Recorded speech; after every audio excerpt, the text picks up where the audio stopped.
to the Thursday, October 12th, 2023 meeting of the Ann Arbor Historic District Commission. The meeting is being held in person and electronically via Zoom. Members of the public who would like to comment on hearings or other matters may do so in person or virtually. To speak during any of the public comment opportunities, please call 206-337-9723 or toll-free 877-853-5247, and then enter meeting ID 965-3669-9762. This information is also available on the published agenda in the public notices section on the city website and on the broadcast of this meeting on CTN. CTN can be found on Xfinity Channel 16, AT&T Channel 99, streaming online on YouTube, or at a2gov.org/watchctn. We intend to conduct this hybrid meeting similarly to an in-person meeting. However, please be patient if there are technical issues. Ms. Thatcher, will you please call the roll? Yes. Kathy Fortner. Here. Jennifer Ross. Jessica Quijano. Here. Dave Rocklin. Here. Ben Keldron. Here. You have a quorum. Thank you, Ms. Thatcher. So we're using the agenda here, and we're on agenda item C. That's approval of the agenda. And are there any additions, deletions, or changes to tonight? No. Okay. Seeing none, without objection, the agenda is approved as presented. So now we'll move on to D, that's public comment. This is an opportunity for persons to speak for up to 3 minutes about an issue that is not listed as a public hearing on this agenda. To comment on such other preservation matters, please call in using the information displayed on the meeting agenda and the video feed. City staff will select callers one by one using the last 3 digits of your phone number. To electronically raise your hand to indicate your desire to speak, please press *9 on your phone. You will hear an automated announcement that the host is allowing you to speak. Please state your name and address at the beginning of your comments. Anyone on the line here? No one's indicating in the Zoom room. Is anyone here for public comment? Does not look like it. Okay. Well, in that case, we will close the public comment session there and move on to E, unfinished business. But we do not have any unfinished business, so we'll go right to F, hearings, and we'll start with hearing F1, 204 North 4th Ave. Ms. Thatcher, thank you. Someone's coming, maybe. Okay. This application is at 204 North 4th Avenue. It's in the 4th Ann Historic District. This is the former Bank of Washtenaw. It was built in 1834 as a bank and converted pretty quickly to a residential home by 1847. It was a hotel in 1888, and by then, the North 4th Avenue storefronts that you see here on the left had been added to what was the bank and later the house. Here's a shot across 4th Avenue. See all these storefronts. Currently, we've got a lot of retail on the ground floor and some office and residential upstairs. Excuse me. This application is for a patio to go at grade on the corner of South 4th Avenue and Ann Street. And it's right behind where these chairs are on the sidewalk. We'll zoom in a little more in a sec. So this is a very, 4th Ave is a very, city street sidewalk up to the front door kind of feeling. It's a little bit different on 4th Avenue because there is still landscaping, where there has been landscaping probably since the 1830s. I threw in the Joe tile here. It's in the entryway here into what's the tea house space currently. So if anybody's an Irving Berlin fan and you remember the song, I Want to Go Back to Michigan, Joe's Tavern is referenced in the song. I want to go back to Joe's, I want to go back to Cupid's. And this is where Joe's Tavern was. And it still says Joe on the sidewalk, which is kind of cool. Very cool. But this is the area that we're talking about to pull out the landscaping and replace it with a patio. couple of different views. Wouldn't be the entire space. There would still be a planting strip left on the other side of this main entrance walkway. If you go a little bit further east on Ann Street, you see that there's a little more room, a little more green space on the east end of the site. So the proposal is here to add a 13-foot by 21-foot patio to basically pave over that corner. It would leave a planting strip here, like I mentioned, alongside the walkway into the building. The pavers are proposed to match as closely as they can the pavers that are in the City of Ann Arbor lawn extension in the right-of-way. I'm assuming just for cohesiveness of the appearance. Has a low curb going around these corners. It is slightly ramped, which is appropriate for drainage, keep the drainage away from the building, and the curb will keep water also away from the building. There's a small planting feature here with a dwarf Japanese maple is proposed.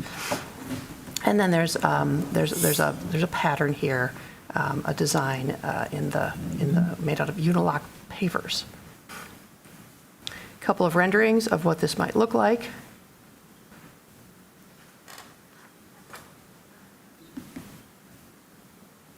It's a pretty straightforward application.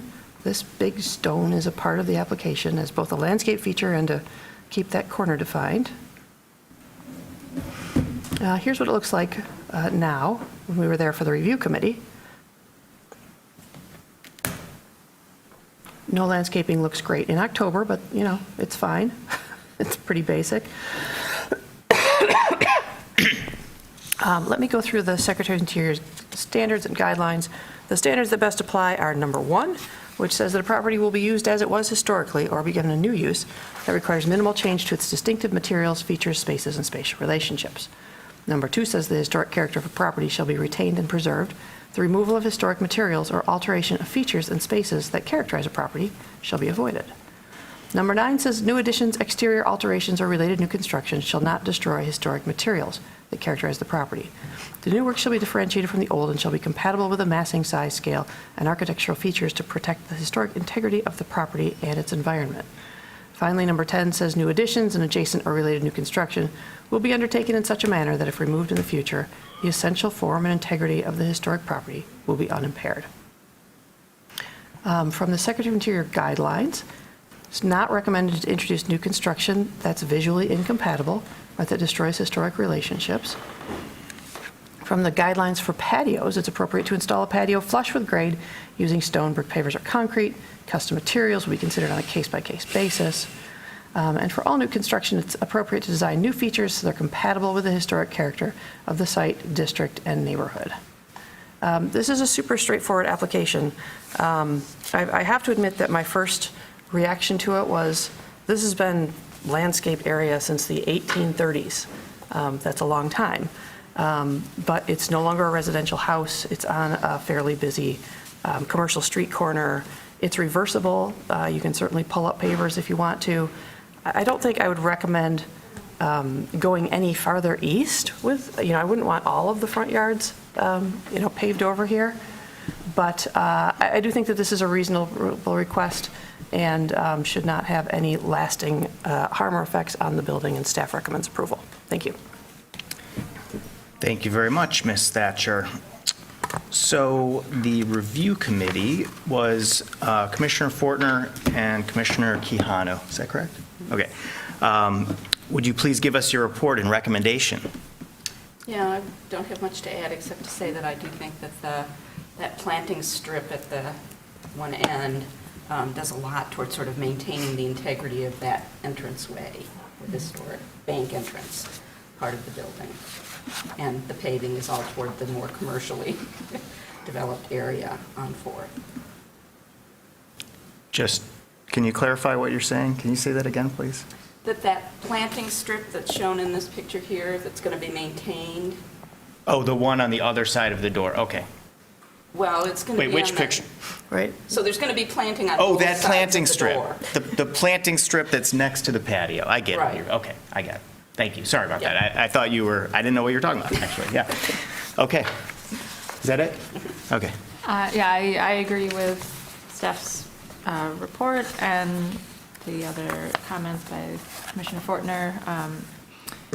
Yeah, first, I didn't notice the proposed planting strip, and I thought, oh, that's a lot of hardscape.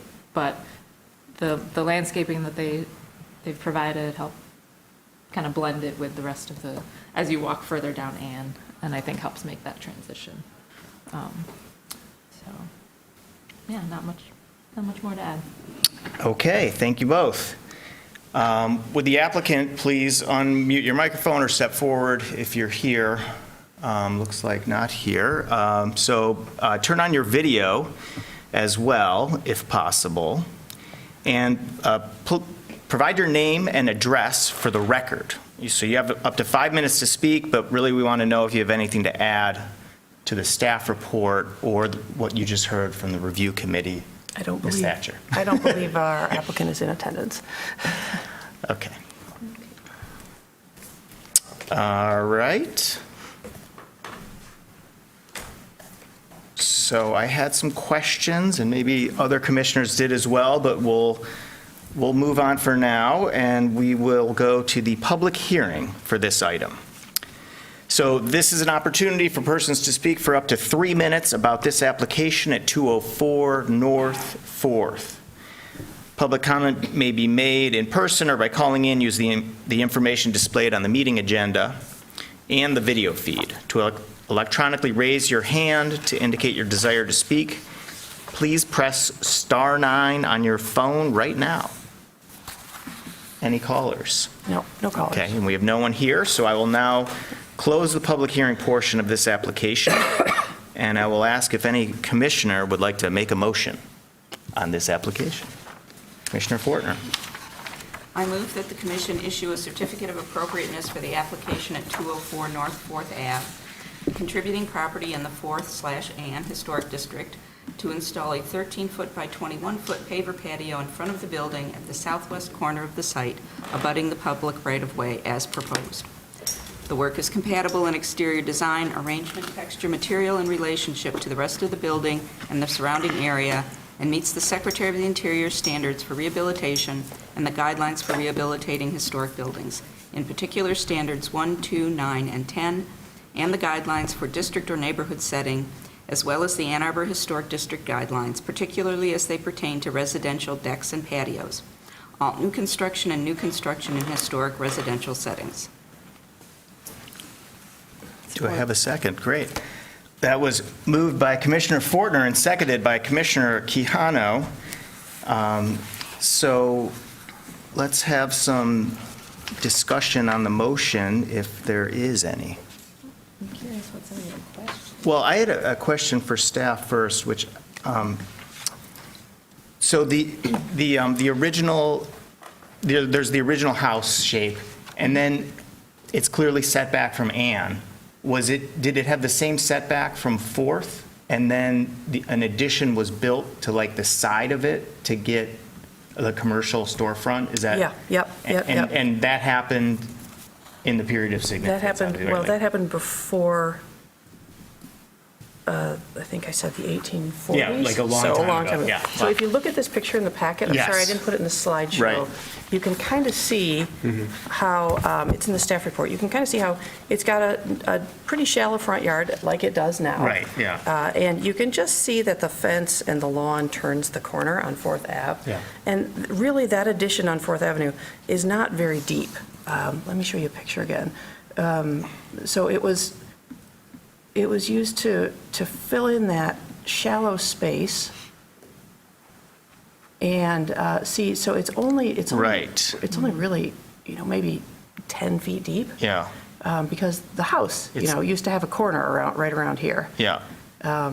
It's the like the house that depth was of the abandoned. setback, more or less, right? They Yeah. probably built it Yep. right up to Yep, the setback. They just filled up what Yeah. used to be a little lawn with a picket fence. Right, Yep. okay.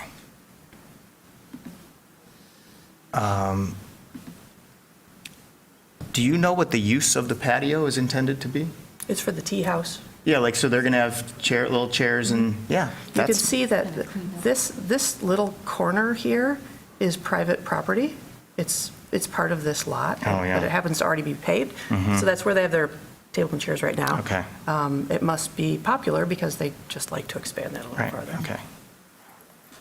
I didn't know what mobile barricading was. It was on their plans. Do you know what that is?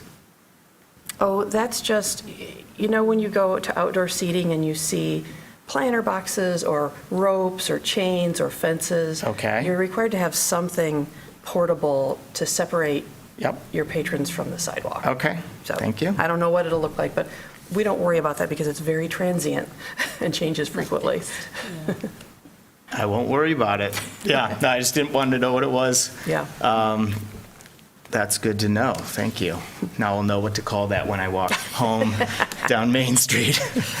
And then my other comment was, I was a little concerned about the planting the tree so close to the structure. It was a little surprising. It's a 3-foot, they say it's like a 3-foot tree, which means it's planted 18 inches from the building.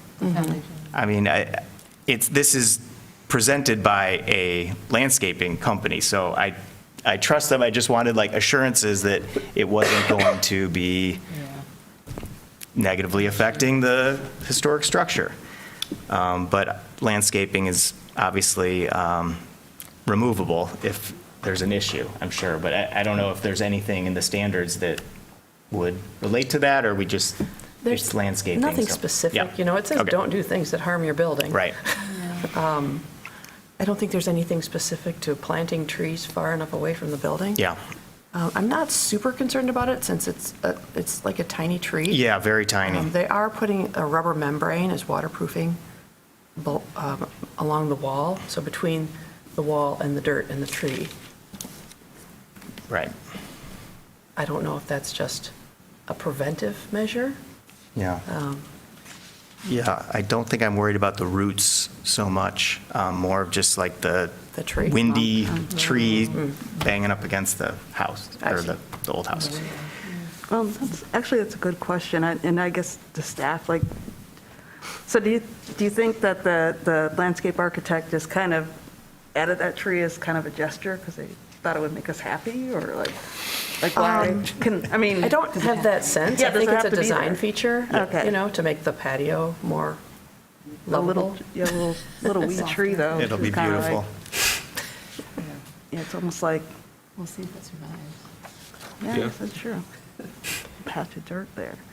Yeah, I don't think it was enough to sway my vote, but it was just something I was curious about, Yeah, it's a and good I guess, you know, we can keep an eye on it. And by we, I mean everyone in Ann Arbor. Okay. Any other comments, or should we take it to a vote here? Okay. Seeing no comments, let's vote. All those in favor, please say yes. Yes. All those opposed, please say no. So the motion carries. The application has been approved. Okay. So now, when staff is ready, we will move on to hearing F2, which is 215 South Main Street. Ms. Thatcher, Thank you. your staff report, please. So 215 South Main, you've seen a couple of times recently. I'm not going to go into the complete history and background because you've all heard it, I believe. But these are it's one building, oops, excuse me, let me start this going. Okay, one building, 2 bays wide on South Main Street, 215 and 217 South Main Street. In July, the HDC denied a portion of the application for a 2-story rooftop addition, and while approving work to replace the 2 storefronts that you see here and to replace the windows on the 2nd and 3rd floors of the front elevation. So now they're coming back. They have a significantly different proposal for additional stories to the building, both on the back and on the 3-story block that you see here. So let me run through these a moment. Review committee was out. The applicant met us on the site. We had a pretty productive, more productive than usual review committee meeting, going over stuff. And As a result, there were some changes made to the drawings that were in the packet that you got on Friday. If you're opening them digitally, the new ones are in the packet now, so you're seeing the most recent drawings. But the discussion, mostly one big topic was preserving this wall and not taking it down and just using it.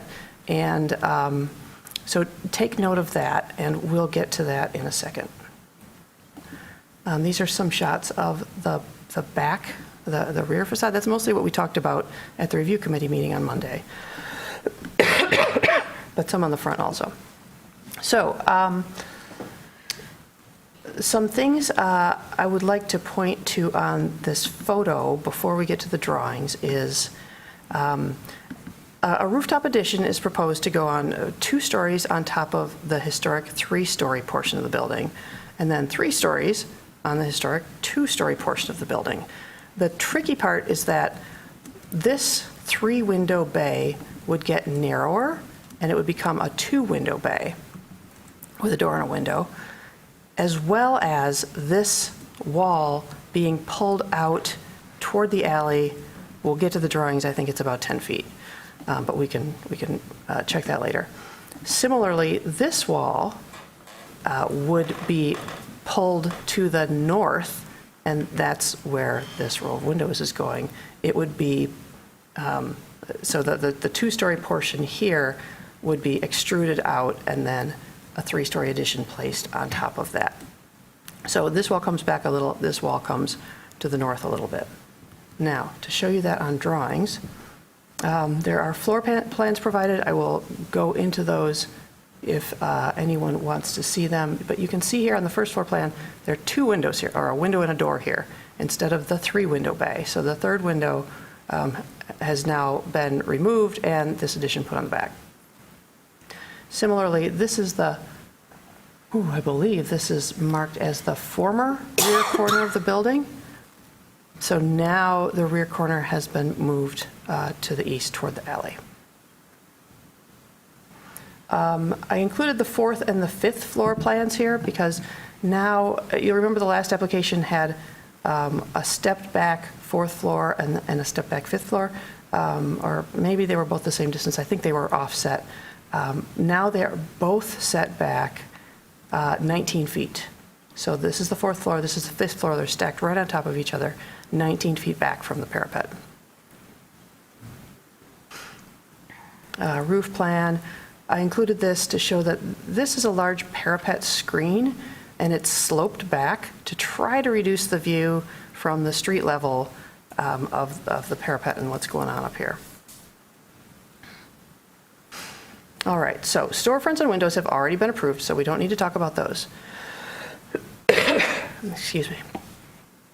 Here we have, so the elevation drawing is always the worst looking drawing in the bunch. 4th floor sits on top, and you can see that the parapet shields part of it. 5th floor sits on top of that. And this is that slanted parapet screen to try to make it look lower from the ground. This is the rear of the building. Look within the dashed lines here. This is that 2-story wall that's right on the alley. And this is the 2 windows that used to be a 3-window bay that's inset a little bit farther. Up top, we have a 3 and a 2-story addition. This is the CMU that's textured. Help me out here. Cut Split face. face. Thank you. Split face block. Split face. We had a discussion at the review committee about when it was appropriate to use reclaimed historic brick and when it was appropriate to use new brick, because they're proposing to use on the lower levels brick and on the upper new levels the split face block. However, since this wall with the 2 windows is being pulled forward, it's no longer in the location of the historic wall. So we discussed that this should could certainly, I think, be brick to be compatible, but should not be the reclaimed brick, because that would be confusing to see old historic brick in a place where there's not currently a historic wall. Similarly, this is not drawn with the windows where they currently are, or the door, because right now there's a doorway, and they were talking about, pulling this wall farther to the north. Right now it ends about here, because that's where that third window bay is. Yeah. So there's a little problem still here with this drawing, but Yes. it does show that we've got 2-story up to 3-story. All right, we've got a couple of side elevations. This is a new wall around the corner from the alley, and shows new openings, balcony, a door, and up above the new work. This is the original corner of the building, and I believe that this is the line of where this would be a portion of new wall to pop out that section of the back of the building. Okay. So these are some perspectives showing you, and there's a lot of perspective drawings, which is appreciated because it's much easier to figure out what's going on here and what's proposed. So if you were standing on Main Street, like probably right in the middle of Main Street, you would see this 5th floor, set back 19 feet from the parapet. And if you were in the alley, you would see these additional stories of CMU, and then the reworked first 2 and 3rd floor. Sorry, this got small on me. I'm not sure why. But this is the view from the street in front of the Ravens Club, and it would not be visible at all from there. It's set far enough back and shielded from these buildings. Ravens Club is 3 doors down from this building, or 4 doors down. Here is a section. This is the storefront. Main Street is over here on the right. This is the 2nd floor and the 3rd floor. Here's that 19-foot setback to the 4th and 5th stories, and the slanted parapet up here on the top. All right, so here's another perspective. If you were a person on the street standing in front of the building, you couldn't see this work at all. If you're standing directly across the street, say at the edge of the pavement, you could maybe see a little bit of it, and if you were really scooted up to the back of the building, you could see the 5th floor up on top here. These are additional views from the street. This is backed up across the street on the sidewalk, so that is what you would see of the 5th floor. If you were on this building side of the street, you wouldn't see anything. Now we're standing on the Starbucks corner, and this 5th floor would be visible up top here. Is the parapet screening visible in that image? Doesn't look like it. It's there, you just can't see it. Okay. And like what it's screening is not visible either? Why don't we wait until the applicants come up Okay, and I will ask ask the them that applicant. question? Yeah. Thank you. Okay, here's a better one of the Ravens Club. Sorry, this is the blown-up version where you can't see it from there. Right. Now we're in the back alley. This is that existing 2-story back wall, and the new wall, and the new work up top. And this is what it would look like from the back. Again, this isn't drawn with the windows accurate, and it doesn't make any delineation between the new and the old, even though this wall has been extruded out a little bit. So just keep that in mind for now. This is from Regent's Field. I think Regent's Field is actually the 2nd storefront down here. So it's actually sort of in the middle of the intersection, a little bit past Regent's Field. So again, you Washington. could see, yeah. That's what you could see from there. I see my previous question in this image, so This thank you. up here? Yeah. Is that it right there? Yeah, okay. And the review committee was discussing a building on the next block that is a similar height, and it's new construction. It's not an addition to a historic building, so it's treated differently. But just as an example of what the massing looks like for this building with let's see, 1, 2, 3. I'm not sure if this is 5 or 6 stories, but it is not less than 5 for sure. And it's similarly placed, mid-block with 3-story buildings around it. So that's just as a reference point. All right, going through the standards. Number 1 says a property will be used as it was historically or given a new use that requires minimal change to its distinctive materials, features, spaces, and spatial relationships. I have read number 2 to you. Number 5 says distinctive materials, features, finishes, and construction techniques or examples of craftsmanship that characterize a property will be preserved. Number 6 says deteriorated historic features will be repaired rather than replaced. Where the severity of deterioration requires replacement of a distinctive feature, the new will match the old in design, color, texture, and where possible, materials. Replacement of missing features will be substantiated by documentary and physical evidence. I have already read to you Standard 9 and Standard 10. From the Secretary of Interior's guidelines, alterations and additions for the new use, it's recommended to design additions to roofs, such as residential office or storage spaces, elevator housing, decks and terraces, or dormers and skylights, when required by the new use so that they are inconspicuous from the public right-of-way and do not damage or obscure character-defining features. It's also recommended to consider the attached exterior addition in terms of the new use and the appearance of other buildings in the historic district or neighborhood. Design for the new work may be contemporary or reference design motifs from the historic building. It should always be clearly differentiated from the historic building and be compatible in terms of mass, materials, relationship of solids to voids, and color.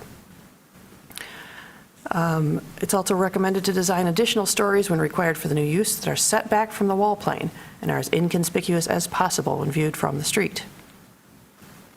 It's not recommended to design a new addition so that its size and scale in relationship to the historic building are out of proportion, thus diminishing the historic character. It's also not recommended to duplicate the exact form, material, style, and detailing so that the new work appears to be part of the historic building. From the guidelines for building site, it's not recommended to introduce new construction onto the building site which is visually incompatible or which destroys historic relationships on the site. From the guidelines for masonry, it is not recommended to remove or radically change masonry features which are important in defining the overall historic character of the building, so that as a result the character is diminished. It's also not recommended to replace or rebuild a major portion of exterior masonry walls that could be repaired, so that as a result the building is no longer historic and is essentially new construction.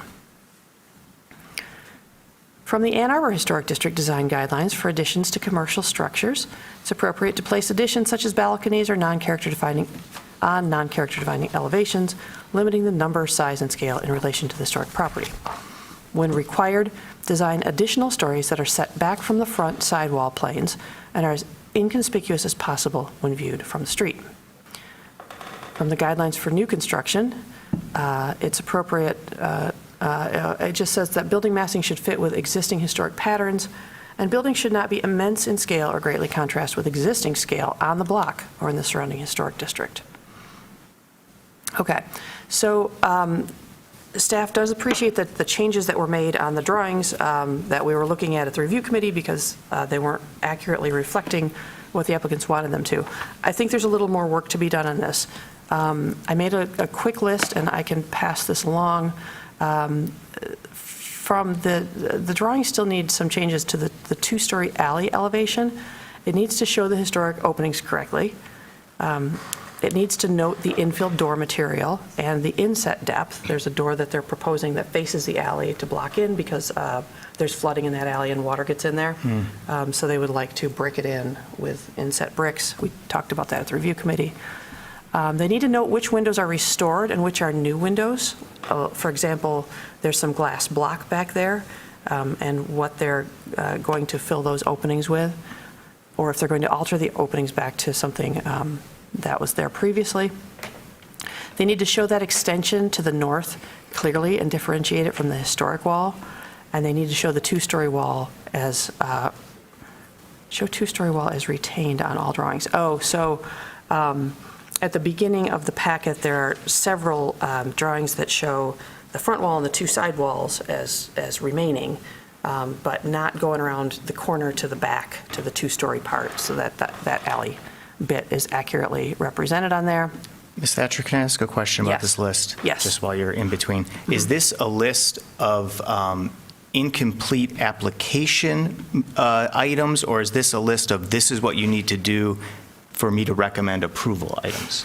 No, it's incomplete application. Incomplete application, thank you. I mean, All right. it's 11th hour changes to an application. I just wasn't sure what you were going, so that's clear now. No, Okay, thank you. It's much closer to complete than it was, but I think that some of the details just need to be cleaned up, so. Okay. Yeah. Please continue. Okay, let's see. New floors. So that means the rear third and the fourth and fifth floors, we do need window and door information and cut sheets. And a photo showing the proposed CMU sample that reflects the color and texture would be very helpful. On the drawings, the historic brick versus the new brick walls need to be differentiated. Like, we're keeping the two-story that faces the alley, but these are going to be what, red brick, brown brick, yellow brick, to differentiate them from the historic stuff. And then just making sure that all the drawings are consistent, because I think that some of the earlier ones didn't get updated with this new information. So that's my staff report. I do think it's worthy of discussion by the commission, even though there are these omissions. If you are inclined to approve such an application, I think that you would do well to postpone this to next month and let them make these changes at a minimum. Okay. And you guys may have other questions and things. So let me make sure that I didn't miss something here. All the previous standards and guidelines and documents still are applicable here, like Preservation Brief 14, that's noted in the staff report.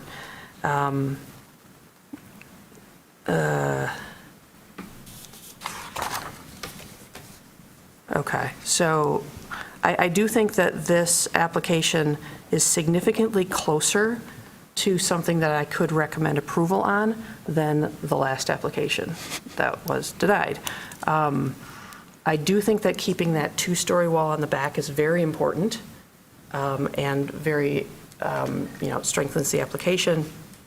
And, but we really need to see all of that, laid out correctly, accurately in the drawings. So that's it from staff. Thank you. Thank you, Ms. Thatcher. Very thorough staff report, and it's appreciated, and especially, I think calling out those omissions is appreciated because there is a lot in the application, a lot of information, and so pointing out what isn't there and what needs to be there is helpful for us to hear, so thank you very much for that. We'll move on to the review committee. We've got Commissioners Fortner and Quijano, and we'd like to hear your report and recommendation, please. Sure. Thank you. Well, actually, mixed in with staff's report was a lot of discussion of what we talked about on site. Let's see, first, what side is that? On the north side, so the two-story alley elevation that comes out further. There's a lot of just discussion on clarifying what's actually being proposed there. On the left-hand side of this drawing. And I'd say for me, it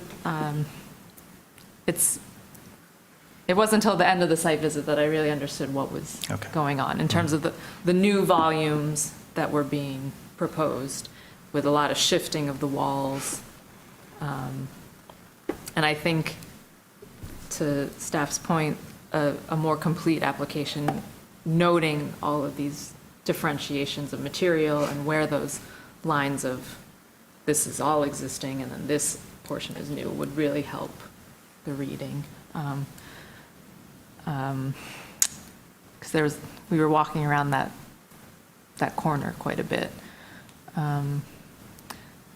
I'll I'll let Commissioner Fortner discuss it, but there, we also talked about, you know, on the Main Street side, you clearly read that it's two buildings basically joined with that center bay.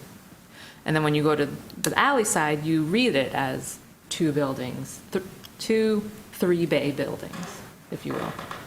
And trying to understand with the proposal that gets blurred. And I'll pass Yeah, that on to you. that sort of, Thank the you. 2-3 bay building concept gets, no longer reads with the proposed. Right. With that one bay of the northern part coming all the way out to the alley, you've lost that 3-bay. Yeah. Sorry to finish my, Yeah, and, I think we've all been there, but this is an alley. It's not a public right-of-way. It's a delivery corridor. I think it technically is a public right-of-way. I mean, an alley is a alley. public Yeah, I think right-of-way. legally, It's not right. a sidewalk, but yeah, Right. it's a, It's a delivery corridor. it's not Or the a primary, service corridor. yeah. but I think at a minimum, well, this probably gets into discussion. Okay. Do you want to finish your thought or say Yeah. it? Yeah, just finish it. At a minimum, I think the massing should be retained or clearly read at some The historic level. massing. Yes. Okay. And so I'll leave it at that. Very good. Thank you for the report. So now we will move on to the, we'll have the applicant, please step forward, provide your name and address for the record. You have 5 minutes to speak, but you know the drill. Anything you want to add to the staff report or the review committee report, now's your chance right now. Thank you very much for being here. Good evening. Yeah. My name is Sam Safai, ABG Construction. Chris Biggers, Big Architecture. I want to point out a few things that Jill mentioned earlier. The window, you mentioned about the window package, it's exact windows that were reviewed on the east wall. We're going to use the same full panel package that Okay. goes in the back. One thing, Chris and I, we just looked at the drawing.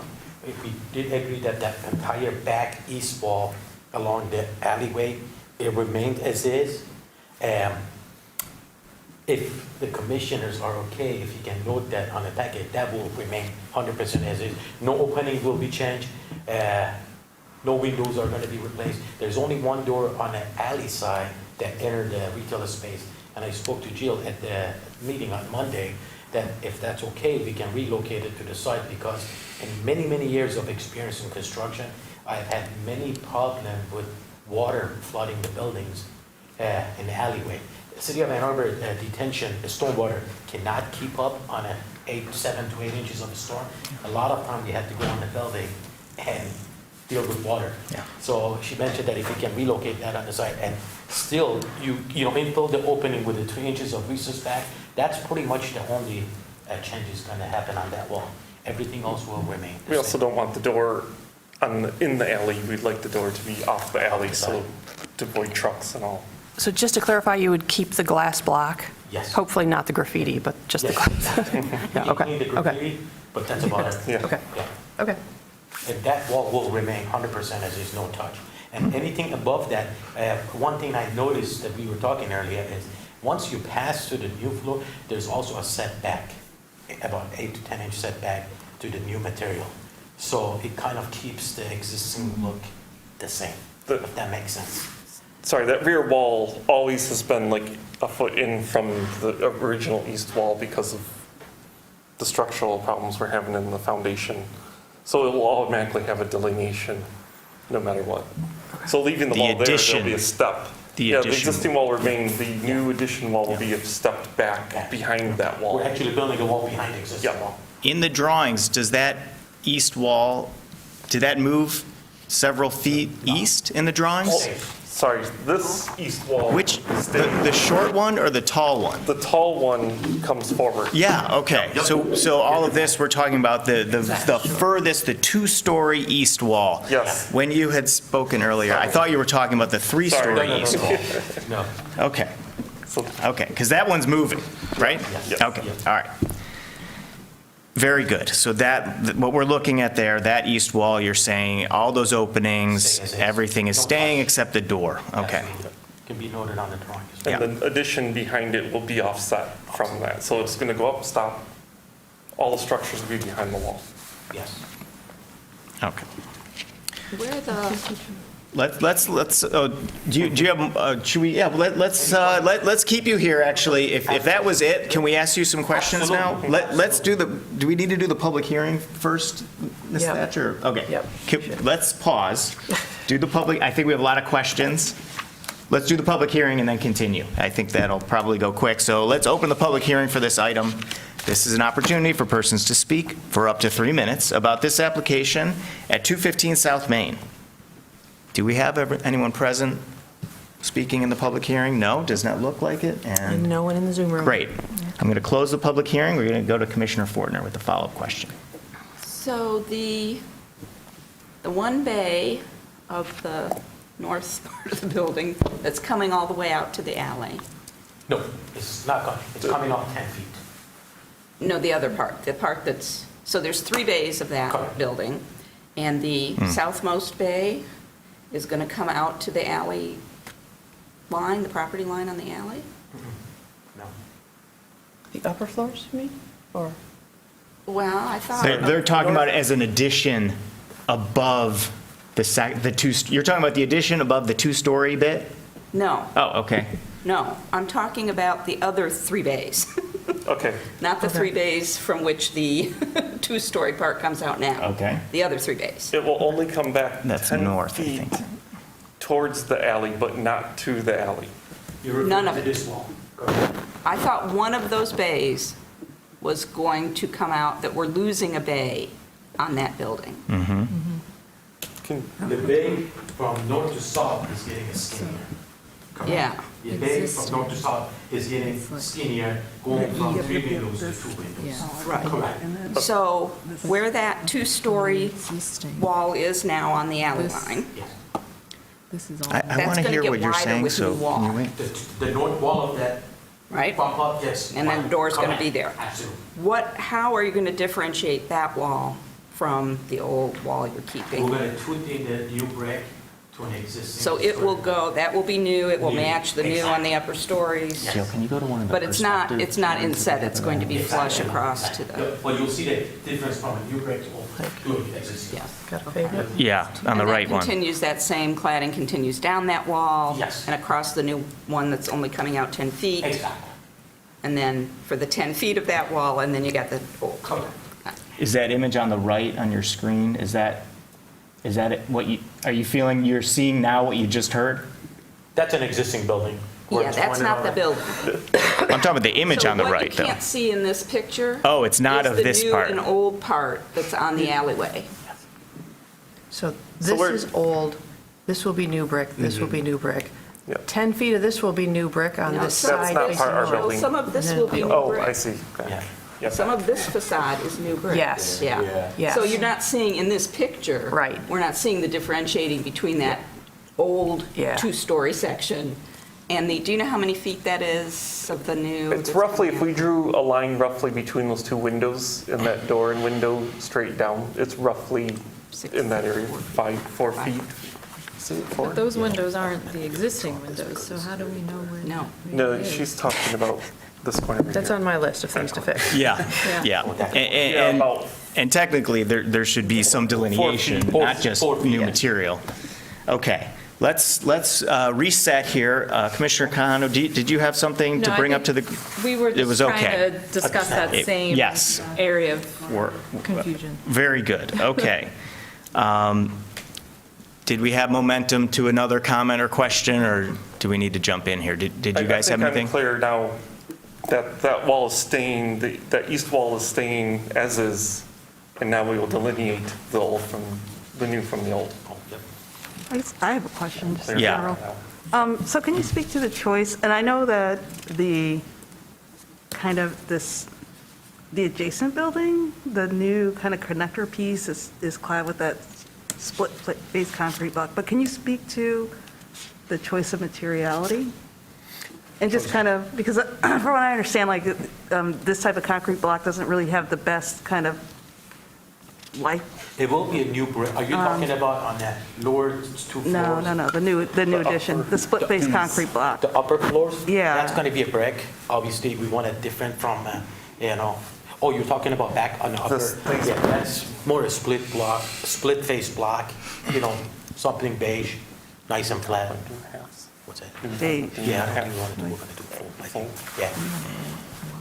Yeah. Just, It's very similar to what's next door, but less of a color, and If you have a picture, that picture, the rear of the I think it building was on a the color right. picture, yeah. I remember seeing one Yep. there, it's up here. right there. Obviously not that color, it's going to be more like a beige color. Where you going? Okay. Or It'll be lighter colored than this one. Yeah. And it won't have, obviously, it will not have the texture like how you see on this wall. This is more like a split face. The other one is more burnish, less of a wavy to it, clean look. Okay, so it won't be kind of like rusticated like this? We It's can call just- it burnish block. There's Okay. two types, split face, which is the rough surface. There's burnish. Pretty much what they do, they take the same product and they grind it down, polish it. You get a better waterproofing, Gotcha. texture versus, pores. Okay, gotcha. purposes. Thank you. Yeah, we would definitely appreciate either images or samples of Yeah. materials so we know what's definitely. proposed. Yeah. That'd be very helpful. Not a problem. Okay, so we talked about the two-story east-facing wall. That's in the upper left there. And in the lower right, we have the existing rear facade of this historic structure, and that is proposed to be removed, and a new wall is going to be built 10 feet further east. Correct. That's 3 stories, that kind of looks historic, and then there's an addition on top of it. To me, that was a confusing part of the application where it was it almost looked like the exact same wall was being rebuilt, moved 10 feet, and then it sort of looked like a historic building with an addition on it. And I feel like, kind of like what was proposed for this 2-story section, it's like the building's not quite the right shape, and we wish it looked like this. We wish the 2-story one was a little wider this way, and we wish the 3-story one was a little deeper, and then we're good. But, everyone who owns these historic structures, that's, you get what is there, and you can't, it's against the standards to try to rebuild it in a way where someone would look at it and get a sense of history that wasn't actually in reality. So to me, when I look at what was proposed for that, well, we've already talked about the 2-story one. I get the same thing with that 3-story one, and I'm just wondering if there's any conversation, how the commissioners feel about that particular piece of the proposal. I would tend to agree. I think you phrased it clearly, creating that false history almost, or misleading. And that certainly goes against the standards. I also feel that this is the city guidelines. No, this is under the Secretary of Interior's guidelines under masonry, not recommended. Replacing or rebuilding a major portion of exterior masonry walls that could be repaired so that as a result, the building is no longer historic and essentially new construction. I think there's a lot of that going on still on this side of the property. So kind of those two ideas there. So, the way we have the building is the block is going all the way down to the ground, and the brick is a veneer on the front of that to create the step. So it could be easy for us to just take the brick off and put the windowing, just continue the windowing straight down and not try to replicate the But I guess you know, the, building. Okay, that's part of it, and then the other part is additions, well, first of all, there's a question of removing historic materials, which Yeah. that rear elevation is historic, and it's contributing. You could argue, is it the most character-defining part of the building? No. So that's why the standards say, if you want to build an addition, you should build it on the least character-defining part of the building. So that's the rear of the building in this case. I'm not talking about the 2 stories that you're proposing to put on top right now. But in the rear, so you've chosen the right elevation there, but it also says, just reading here, designing new additions in a manner that makes it clear what's historic and what's new. So that's typically, some sort of inset of a foot or something, whatever makes sense for the project. But some way that's showing that the addition is subordinate in some way and differentiated from the historic structure that's there.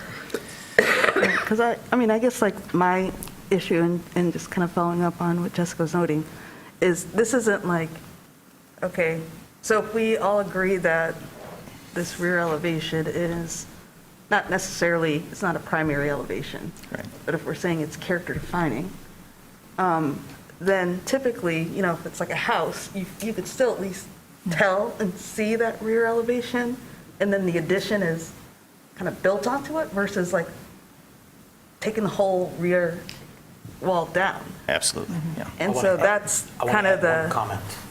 That was not our call. The structural engineer of the record chose to move that wall because the lifespan of that wall, it's pretty much done. He designed a temporary brace because it's falling down. It was not the architect call nor the developer of the project. It was, if you look at the package, there's multiple letters that was written by him that the wall must be removed and in order to build it, We tried to salvage the wall. We looked at it in many ways. It's just that the really, really back rear wall, the inset one, it's severely damaged. right, Claire. but then the point I'm making though, Yeah. when you look at the standards, then if we're saying that that wall is character defining, and if it's deteriorated beyond repair, then it's got to be replicated. Well, And so then I guess like, what's the question around how do you replicate it if you're gonna, I don't know. It seems problematic if we're like trying to apply the standard. if we leave that wall there, that brick wall there, is anything stopping us from adding the new wall 10 feet in front of it? Well, New block wall, We because, can't. why can't, if we build the new wall in front of the old wall, is there anything stopping us from building the new wall and keeping the old wall there? what the standards say is that whatever you're proposing to build that's new, the existing structure should still be Readable. visible in a way. It doesn't say that exactly, but if you kind of read through the standards, it needs to be subordinate, it needs to be differentiated. So all of those things are telling us that an addition that meets the standards, you can still see the historic structure that was there, the character-defining thing. You put the addition, the standards want the addition on a subordinate elevation, which is rear, so it's a rear addition that is subordinate to the historic. So yes, you could build a new wall in front of that wall as long as when you are looking at the massing, you can see the historic building behind the new wall. But also. Or behind the old, behind the new wall. Yeah, but the standard also mentioned that if the wall is structurally impacted, it can be removed and rebuilt. It says it very clearly. But it says replicate. But it doesn't say you can move it 10 Yeah. feet and rebuild it. It says you can rebuild it. So, okay, Only great. reason we're moving because we're getting more setback in the front. And if we don't move that, we can leave it the same place as is, okay? And not move it. Just take the wall down, build it back up per structural engineer. Only we have to go from 12 feet to 19 feet, and we can't get our remote means of egress. It requires 2 means of egress, and we can't meet that if you don't come back 10 feet. That's the only problem. All right. We're getting into a building code issue. Yeah, I understand. Okay, so I'd like to talk about the roof addition as well, but I just want to make sure that if there are any more comments about the alley side. All right. So the roof addition, so 2 stories, just like before, but now this is set back much further, which we appreciate. But are there comments here on this? Well, I guess this is a follow-up question from the site visit. We had talked about you taking some additional I did. photographs. I don't know if Jill got it. I Okay. actually don't, I sent you a link last night. I hired a professional to do a drone, live drone, at a 5-foot elevation on each end and show, if somehow you can pull up your email, you can click on it. And it's really, I have it here, I can show everyone. Let's see if Ms. Thatcher can get it. Can you send it to me again? Like, absolutely. Okay. I'll do it right now. Just for the other commissioners, this is, Yeah. in addition to the renderings that were provided, just asking, could Sam provide, or the applicant provide, some sort of mock-up or some signal up on the roof where that 19 That I have foot it height here. is? You're gonna see everything clearly. It's a live video with the. Okay. on the roof. Sam, I got it. It You got got it. filtered. Sorry. Okay. That's kind of, if you can show that, share that with Commissioner, and get a very clear understanding of where that 30-foot height is on either intersection, Washington and Liberty, at a high level. And you have the mock on the roof. Oh, and it mark shows on the roof. actually, the drone goes all the way up, and you can see the human on a 12-foot ladder with a 24-foot stick on top of the. It's pretty cool. Share. Let's watch the film. Yeah.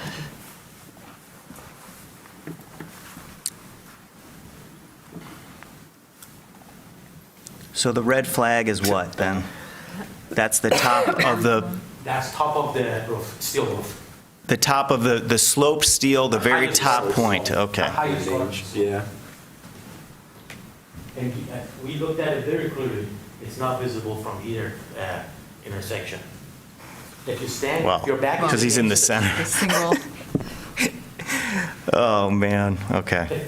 It would have been helpful to have, 2 flags, one on each end, because then that would really give us a point to see, but, okay. Very cool. Can't see it.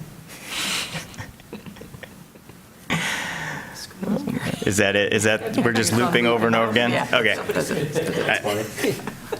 I didn't want That's- him to fall from the edge. He fell down a few times. That's nice. Okay. All right. I guess I'll get into the comments here. I feel like when I imagine just a 1-story addition instead of the 2 stories above, it really is starting to feel like I can imagine this proposal meeting the standards. Like this image right here on the left, it is not meeting the standards. It's a very visible addition. I mean, with the windows there, like maybe if there was just like a line of a roof or something, but that is like really going to draw your eye to see the balcony. I mean, it's to me, it's just not meeting the standards because it's going to feel, and that as well. I mean, just seeing that looming over the historic structure is changing the really the setting, how that whole setting feels there on that strip of buildings. Could I add a comment real quick? Absolutely, let's hear it. Yeah, I mean, walking down this road earlier this afternoon, I found that one corner from Starbucks to be probably one of the more flattering views as well. Yeah. Yeah, walking down more towards Regents, it's going to be more visible about the 5th floor. Mm-hmm. Any comments on how we feel about, and also, I asked the question earlier, I'm looking at the 5th floor there, right? And then I'm seeing a line of black at the very top. I assume that's the front of the metal roof? That's the low end, eave? the eave. Yeah. The low end. And so from this angle, is it not drawn, or am I not You won't see seeing the roof from this angle. You won't because the see it. roof But there's a slopes back. side to it. It's Yeah, shaped we'll like have a this, but what small- about the yeah, side we'll of have a it? I don't small even see the edge. side of it. There's on the very right is a small, Because- very because triangle. you're so far away, Is it hipped around or Yeah, something? yeah. well, It's hipped, it's a very okay. low slope Yeah. pit. And then presumably it goes up to like a parapet that's Parapet. hiding the air handlers or something like that? So wouldn't I see the side of that in this view? You won't see the side. Because that doesn't have a hip If roof you on see it, up does there- it? Yeah, It looks like it's going straight. if you pull up there's a small edge you see on the right before it hits. Behind the tree? So there's another 4 feet after, at the very front edge of that metal roof, the low edge, there's another 4 feet up. Yeah, if you see on the side elevation, Yeah. there's like a triangle. It's set back that will- quite a yep. ways, but, Yep, so the parapet's pushed back a little bit. It's all sloping towards the parapet, so when you're from the ground, you will not see the metal roof itself. then why do you need it, I guess is the question. If you don't see it from the ground, what is it doing? Because there is, I mean, we could remove it, but when we're on, there's rooftop equipment straight on the elevation. So if you see the elevation view, Right.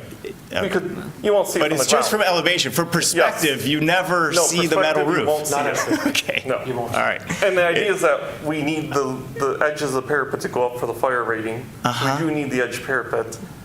Okay. And we wanted to screen on the elevation anything on the roof to be seen from the ground, but we didn't want the parapet, we wanted to lower the 5th floor as much as possible so you don't see it from the ground. Okay. I still don't get exactly why the metal roof should be there, but I get like the setback of that second We parapet and could everything. remove the roof and have it- that stuff back and no one will see it either way. So- That is up to you. Okay. But thanks for the clarification. I guess go back to that image from Liberty maybe, before I went down that little tangent. I'd like to hear more comments about just like we're looking at that 5th story here. I personally, if I'm just seeing 4 stories, I'm really liking it in terms of its ability to meet the standards. With the 5th story, I see standards that it's not meeting, and so I'm having hesitation supporting it with that 5th story, but I'd like to hear other comments. I'm a little confused by some of the different drawings, because I thought there were some of those perspective drawings, Jill, that are in here, where it says it won't look like that. You won't see that much of the 5th floor. Yeah. From Well, the ground, you never see the 4th floor itself. Yeah. So it appears the addition is 1 story from the ground. Okay, In so you don't see the elevation 4th view, you floor. would see it as 1.5 stories, Yeah. but no one will see the straight-on view unless you're right on the building across the street. You gotta remember, elevation, you're standing much higher, 19, 20 feet off the ground. yeah, the point of the standards of saying though that there's really usually only 1 story allowed on a 3-story building is so that you don't see that 1 story. It's not so that, oh, we'd like to see a story up there. You know, the standards don't want to see anything up there. They say set back 1 bay and maybe 1 story is appropriate for a 1, 2, or 3-story building. So that's where the standards are very clear on that. Yeah, from the Ann Arbor Historic District Design Guidelines under additions, what's described as appropriate. When required, designing additional stories that are set back from the front and side wall planes and are as inconspicuous as possible when viewed from the street. Right now, this 5th story is not inconspicuous. Right. And is that video with the drone footage different than what we're looking at here? Yes. Well, we don't see Yeah, the a drone footage is surface. just like a. Right, yeah. It's like, There's yes, you wouldn't see a center story all over point. the town. 212 South. One sec. Sam, just one moment. Were you done with your comment? I'm sorry, I just thought you were. Yeah, you no, were just I realize finishing. that it's not the same as Yeah, okay. a Yeah. solid facade up there. Yeah.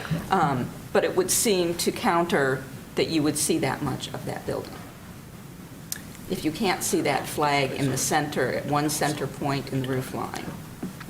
What's your saying? Was that what the drone was showing us? That when you were standing on the corner, you couldn't see that flag?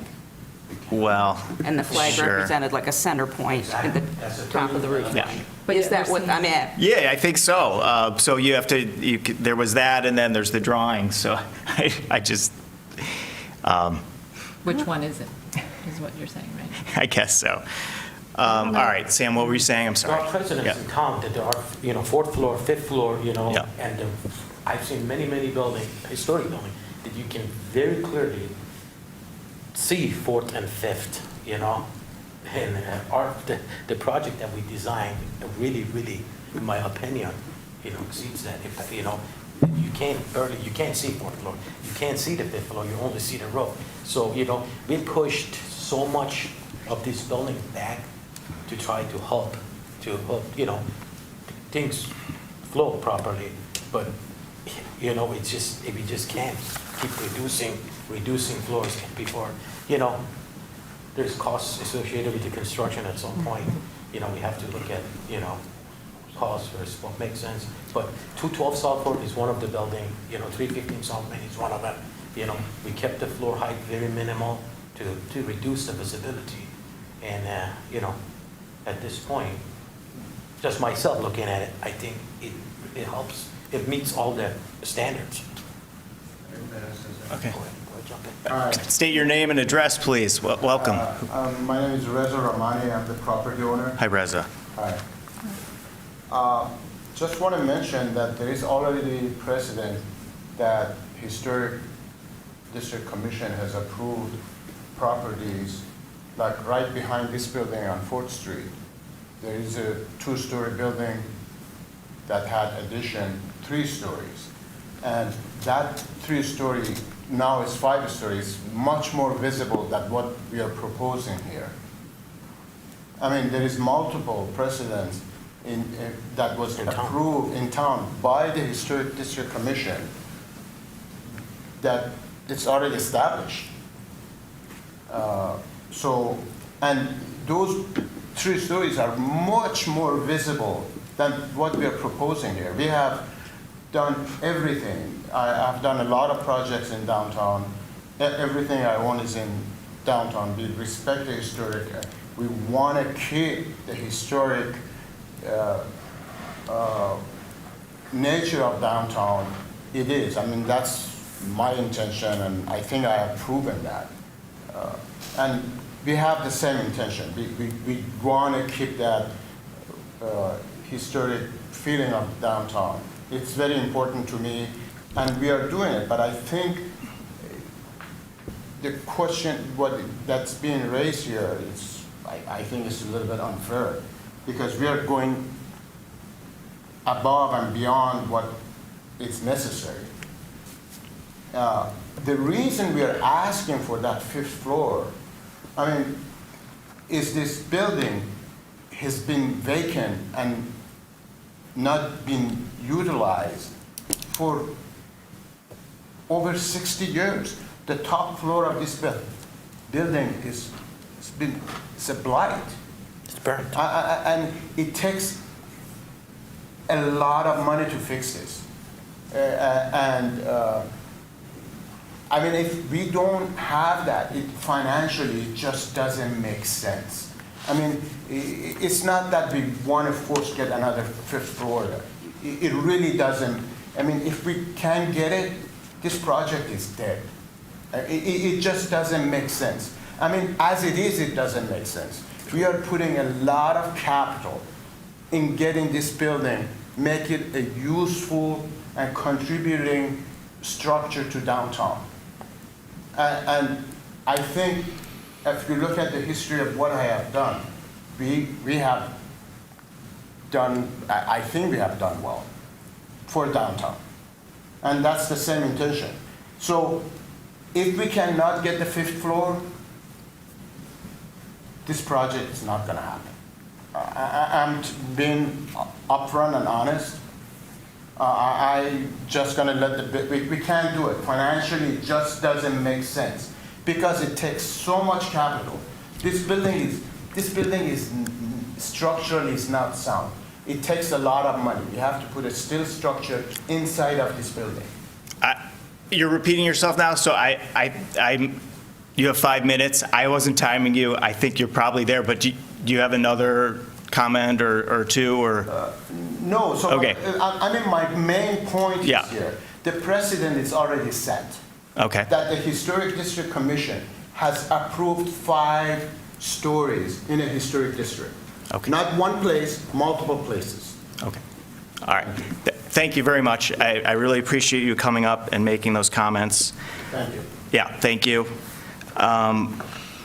So I'll just say a few things, and then I'll see if there's more comments, and then we'll probably wrap up the discussion. But I guess the first thing is I don't think anyone here said that that you can't have a 5th floor on this building. What I did hear comments were, when we see the 5th floor from Main Street, from those 2 corners and from in front of the building on Main Street, it does not meet the code. It does not meet the standards. Okay, that was the comment that was said. No one's made a comment about you can't have a 5th floor. Another thing I'll say is just every single hearing that we have is a case-by-case basis. There's no precedent in the historic district. So every single hearing, every single property, we have to take all the information that we're given. It's a different neighborhood, different setting. It's a different commission.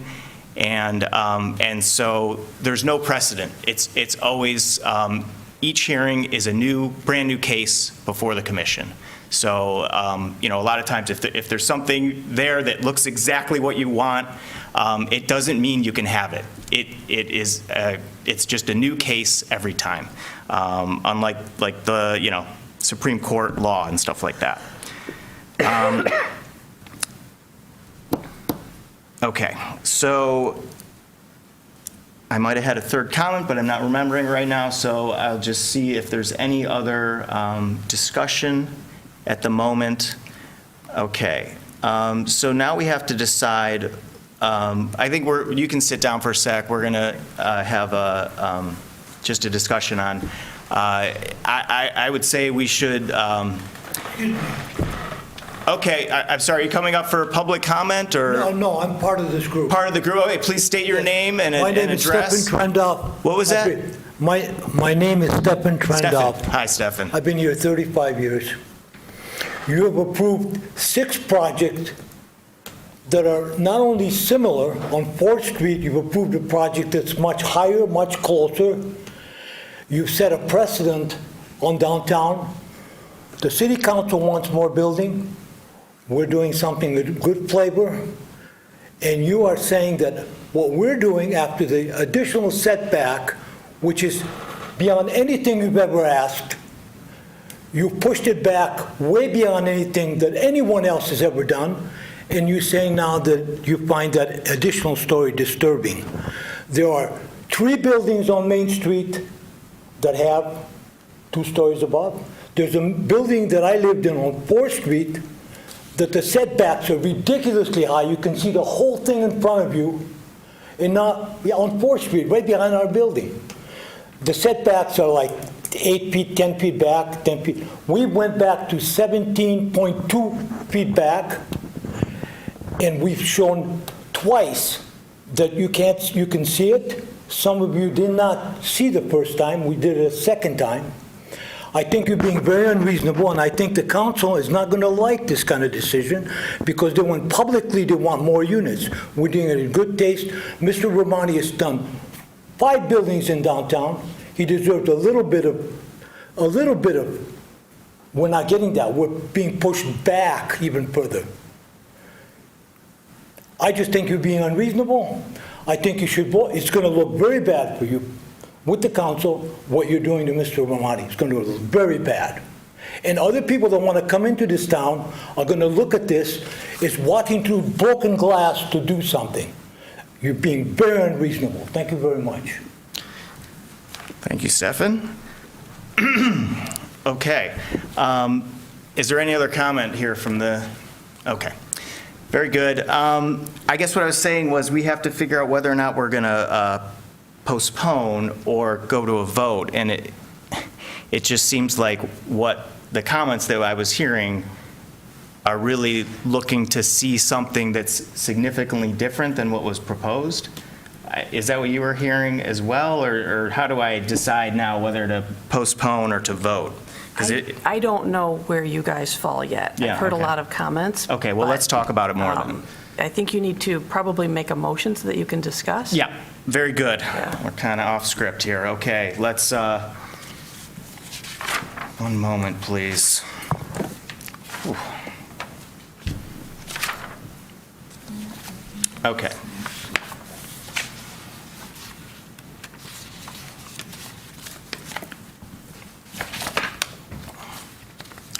All right, so that was, right, we had the public hearing, and now, yeah, let's make a motion, and then we can discuss the motion. So would any commissioner like to make a motion? Commissioner Quijano, please.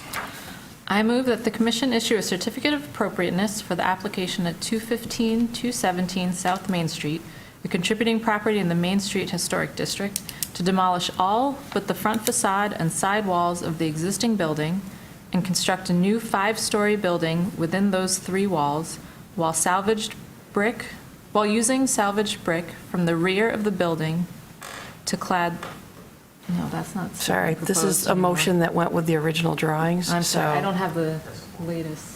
Oh, I didn't rewrite the Oh, no, motion, Okay, so. should we just read you're it gonna as have is? to- You can either read it as is, or we can change it later, or you We're can, probably going to have some discussion. or you can change it now. Well, you can change it now if it's clear enough how to change it. If not, we can all take a look at it together. I'll continue as. Okay. Okay. While using salvaged brick from the rear of the building to clad 3 floors of the new rear elevations as proposed. The work is compatible in exterior design, arrangement, texture, material, and relationship to the rest of the building and the surrounding area, and meets the Ann Arbor Historic District design guidelines, especially for additions to commercial buildings, new construction, and the Secretary of the Interior's standards for rehabilitation and guidelines for rehabilitating historic buildings, in particular standards 1, 2, 5, 6, 9, and 10, and the guidelines for alterations, additions for a new use, additions, district or neighborhood setting, building site, masonry, and setting. Very good. Is someone going to second that? Second. Okay, that is moved by Commissioner Quijano, seconded by Commissioner Ross.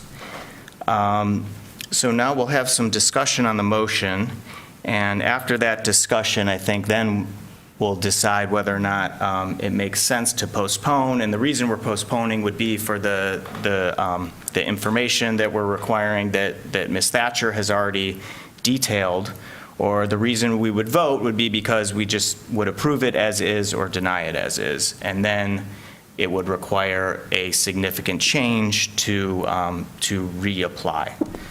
Okay, so I did remember the third thing that was on my list, and so I'll just say that now, and that was when this was last proposed, it was recommended by the commission that it would be really beneficial for the project to hire someone who's an expert in historic preservation, because we recognize this is an incredible building and a very difficult project, and there is, as been said tonight, a lot of money on the line, and really could be incredible, but because of the complication, there's structural complications, there's the code, there's just a lot going on.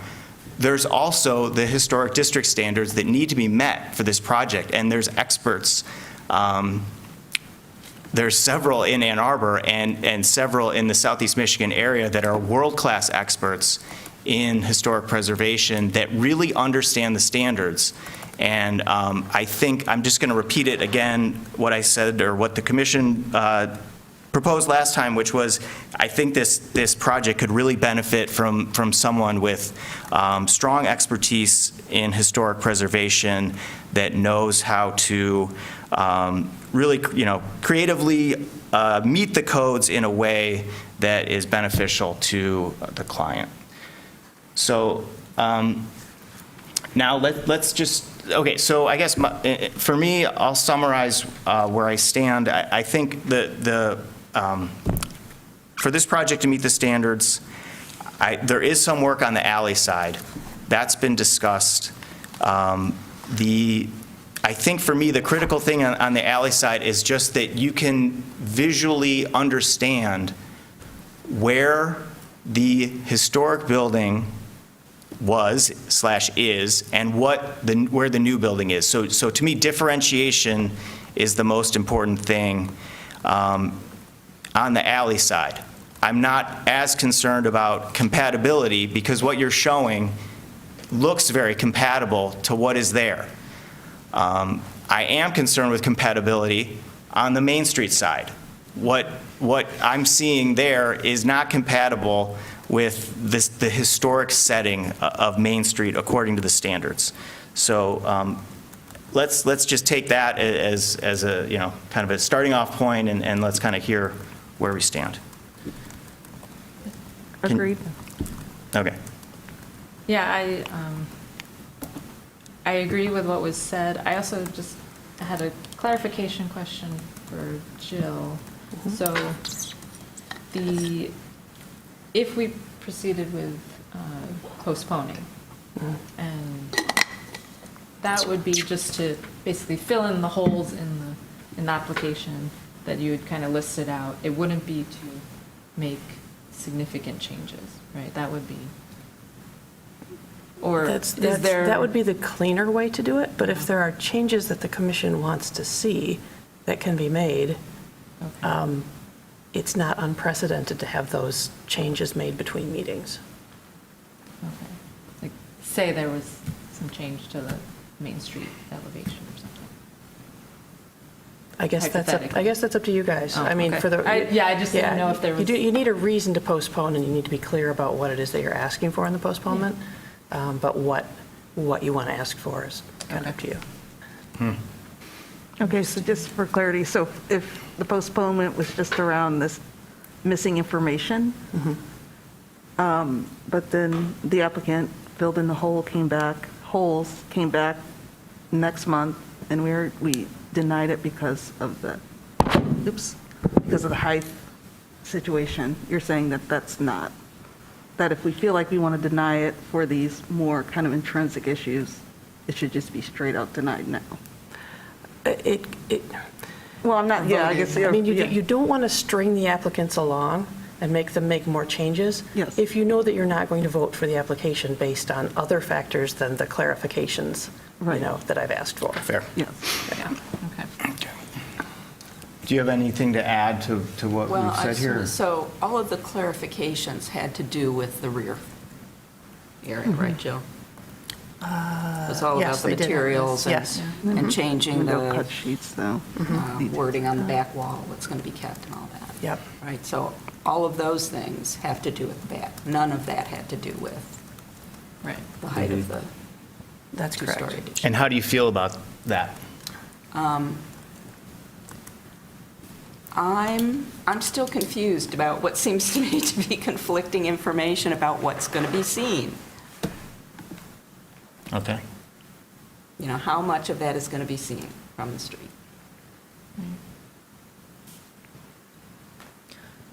Well, I guess I'm I mean, relying on the picture, the one picture, the yes, drawings. that's overwhelming. Yeah. But there's other evidence that shows it's not going to be that prominent.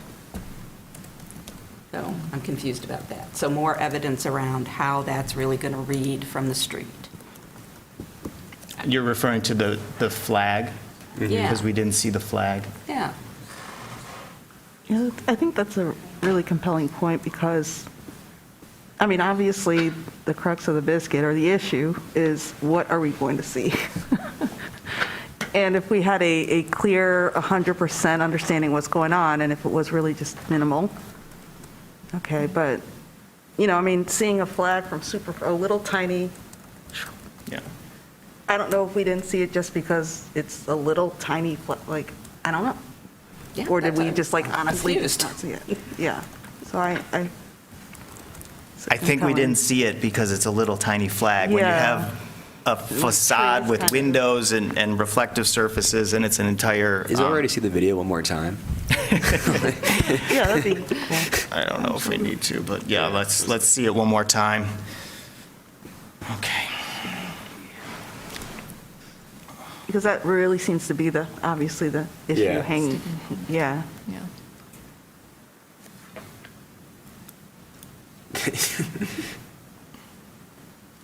It is Okay, so we have trees there. could be behind the, yeah. the tree. So I don't- Even from Yeah. that view, Is that, I mean, I'm like, I think I saw it, but I don't know. If you all keep, the drones in the way.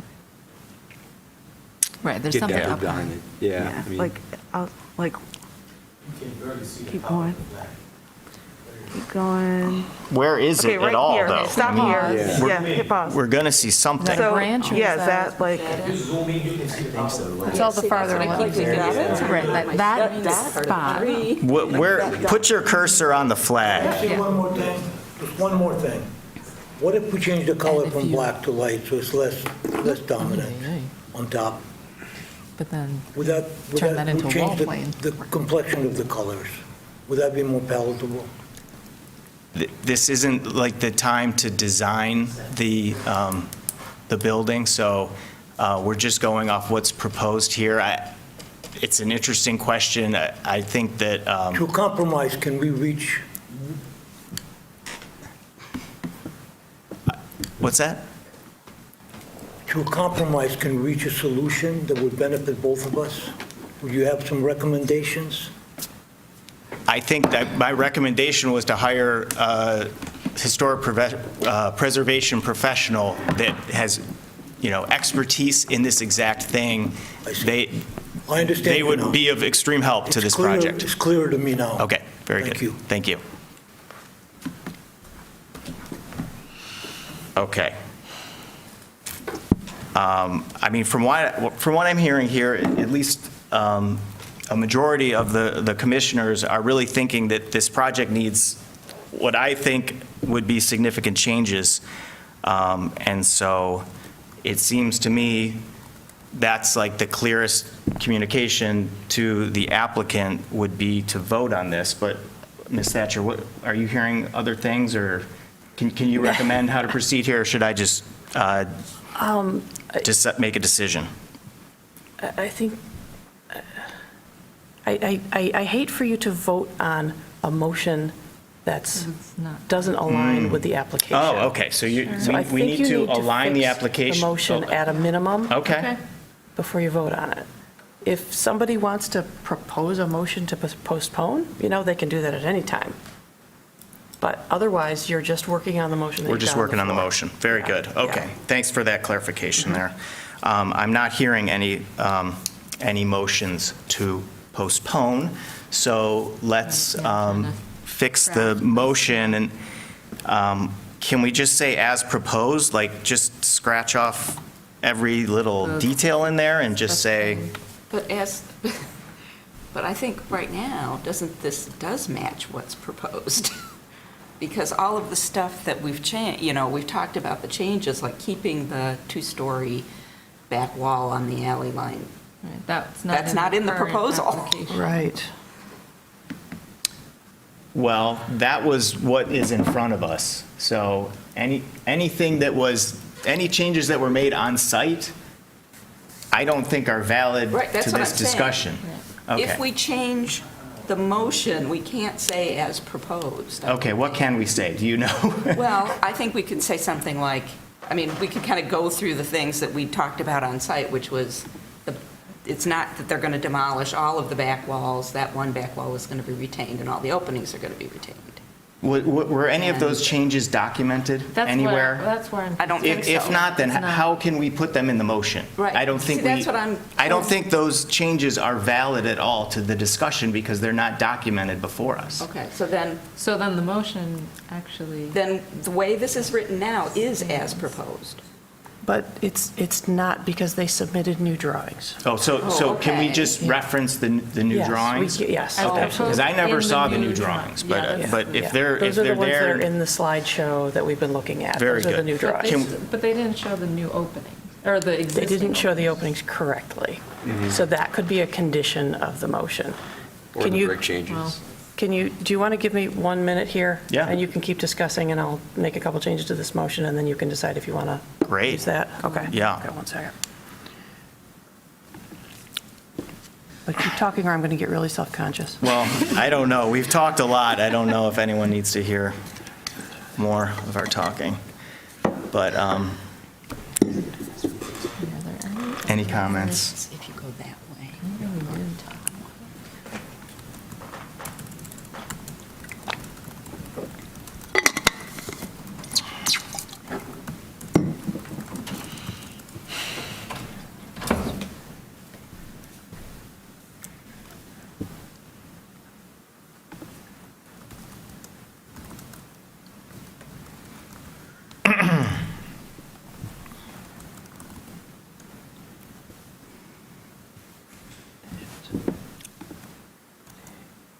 Does anyone have any comments on the color of the facade? Do you think that will make a difference at all to anyone? I don't think it would make a significant enough difference. Yeah. To the form that's being proposed. Right, I think the looming quality of the addition does not change based on the color that it's Right. clad in, right? And the Okay. windows are going to be black. The windows are going to be the windows no matter what, exactly.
Hey, Sam, do you remember when you emailed me those new drawings? Was it Tuesday or Wednesday?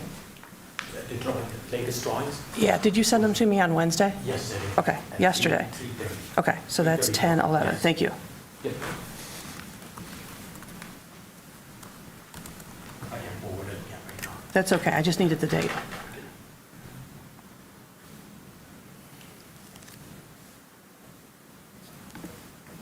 Okay.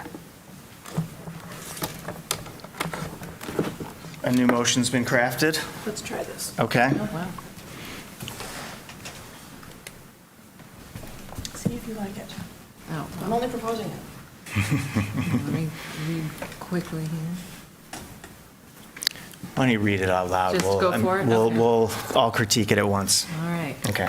I move that the commission issue a certificate of appropriateness for the application at 215-217 South Main Street, a contributing property in the Main Street Historic District, to demolish all but the front facade and sidewalls, an east two-story wall of the existing building, and construct a new five-story building within those three walls while using salvaged brick from the rear of the building to clad 3 floors. Nope. No. Strike that. We're not salvaging the brick. All using new brick. New masonry. We could just get rid of all of that Okay. because it's, And those. Oh, I see. We've got, okay.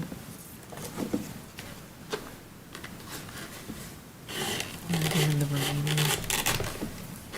This is.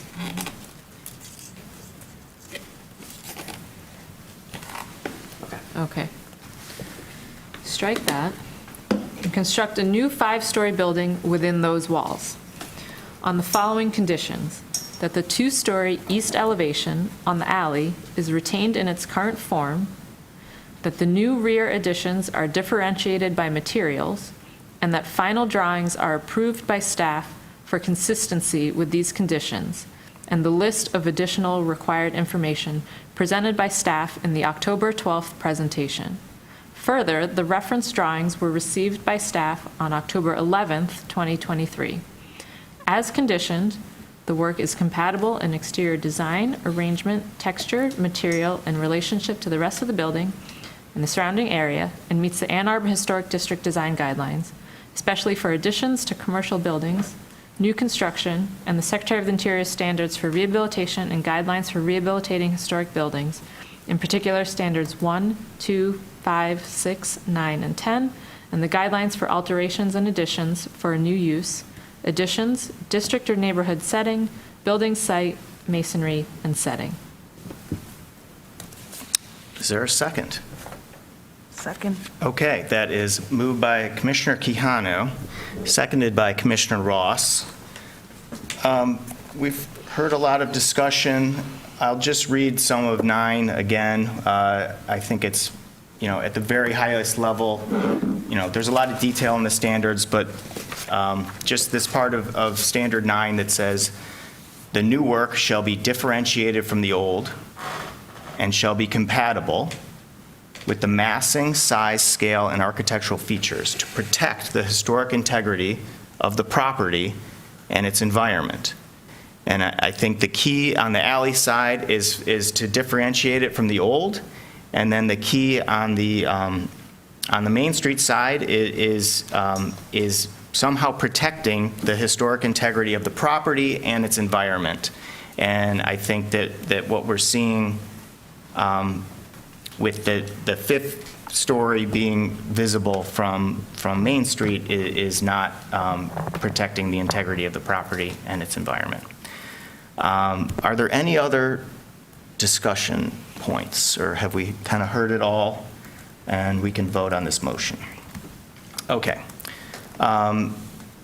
So we're going to vote. All those in favor of the motion, please say yes. All those opposed to the motion, please say no. No. All right, so the motion does not carry. So the application's been denied, and I recommend contacting city staff, Ms. Thatcher, for how to proceed next.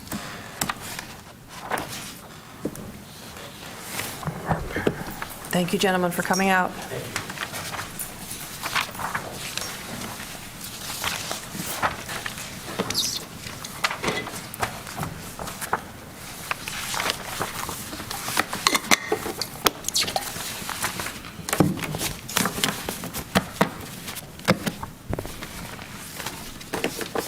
Okay, so now we will move on to F3, 331 East Ann. Ms. Thatcher, when you're ready, please. Certainly.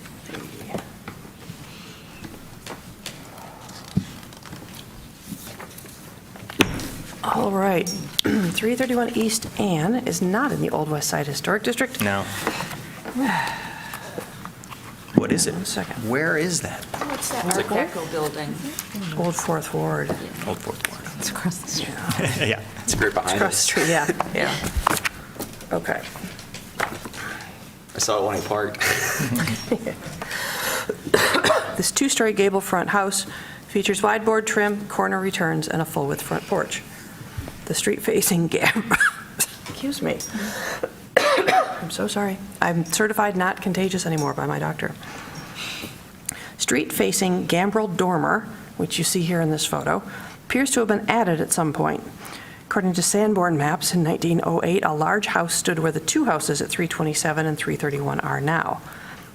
Those two houses replaced the large house by 1916.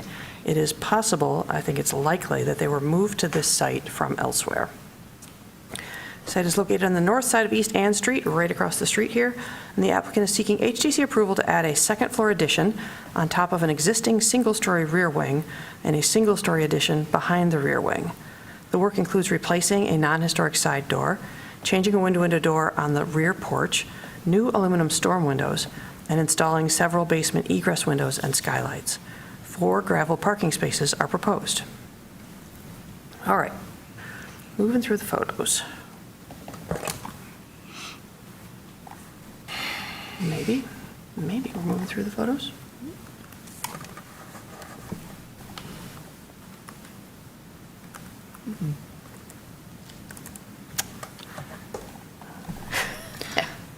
I didn't touch anything, Jill. Well, I'm using a mouse that's not plugged in. Oh my gosh. I hope the microphone didn't pick that up. All right. Here's the front of the house. It looks deceptively squished here. It's a fairly wide house, and it's a fairly deep house. I would call it, without this gambrel that was added on at some point, this gambrel dormer, I would call it, you know, sort of a Greek revival, classical revival-ish-esque house, probably built much earlier than, I would think, than when it was moved here. This is the driveway side on the left. There are several cosmetic proposals in the application. One is to replace this door. Another that you can see here in this photo is to keep this door opening, which is an original opening, presumed, and just fix it shut, and then add a new door opening where this small window is under the covered side porch. This is moving farther back on the side of the house. This is the back wall. This addition is present in 1947 aerial photographs, so it is presumed to be from the period of significance. We don't know exactly when it was built. But since it's on that aerial and we don't have any information saying, you know, it was definitively built in 45, 46, or 47, we presume it's pre-45, since not really much went on building-wise during the war. Another shot of the whole side of the house. Up here is where a dormer is proposed to go, and it's an interesting footprint that sort of follows and is set in from this current roof structure, which you'll see in a minute on the drawings. It's a deep lot. There are, behind the addition, there are 4 parking spaces proposed. I'll talk about that more in a minute. Looks like a big house from the front, but when you kind of compare it to its neighbors, it doesn't look so big anymore. This is the east elevation of the house. You can see, well, you can't exactly see where the original house ended, but actually, you probably can see that because it had a flat roof addition, or like a small addition that you see. You go down here and you bump to the back a little bit, and then you go down, and that's where the foundation changes. This is also visible on the other side with these porches. This bit here probably extended straight across the back of the house. It was just a shallow extension. I'm standing in the driveway. This is the back of the house we're discussing. Looking to the east and to the west. To the east, you can see that this building has an addition on the back. This new addition proposed would extend back a little bit farther than that. And this is the next door house, but 2 down, this one has a couple of largish additions, and it would be on a par with that alignment. 2 doors are proposed to be replaced, neither from the period of significance. This is the one that's proposed to be fixed shut. This is definitely an older door, but it's more like a 50s or 60s door. It's plywood. It's pretty flimsy. There's nothing special or particularly historic about it. And they would both be replaced with a simple wood a simple two-panel door. The material was not specified that I could find on the application, so we'll ask about that in a minute. All right, we've got two additions to the house. One is this new hipped dormer of a sort that sits on top of the rear flat roof addition. You can see that it follows the outline of the current roof. And then we've got this remaining space on the back, and then a new one-story addition is attached to the rear of the current rear wing. The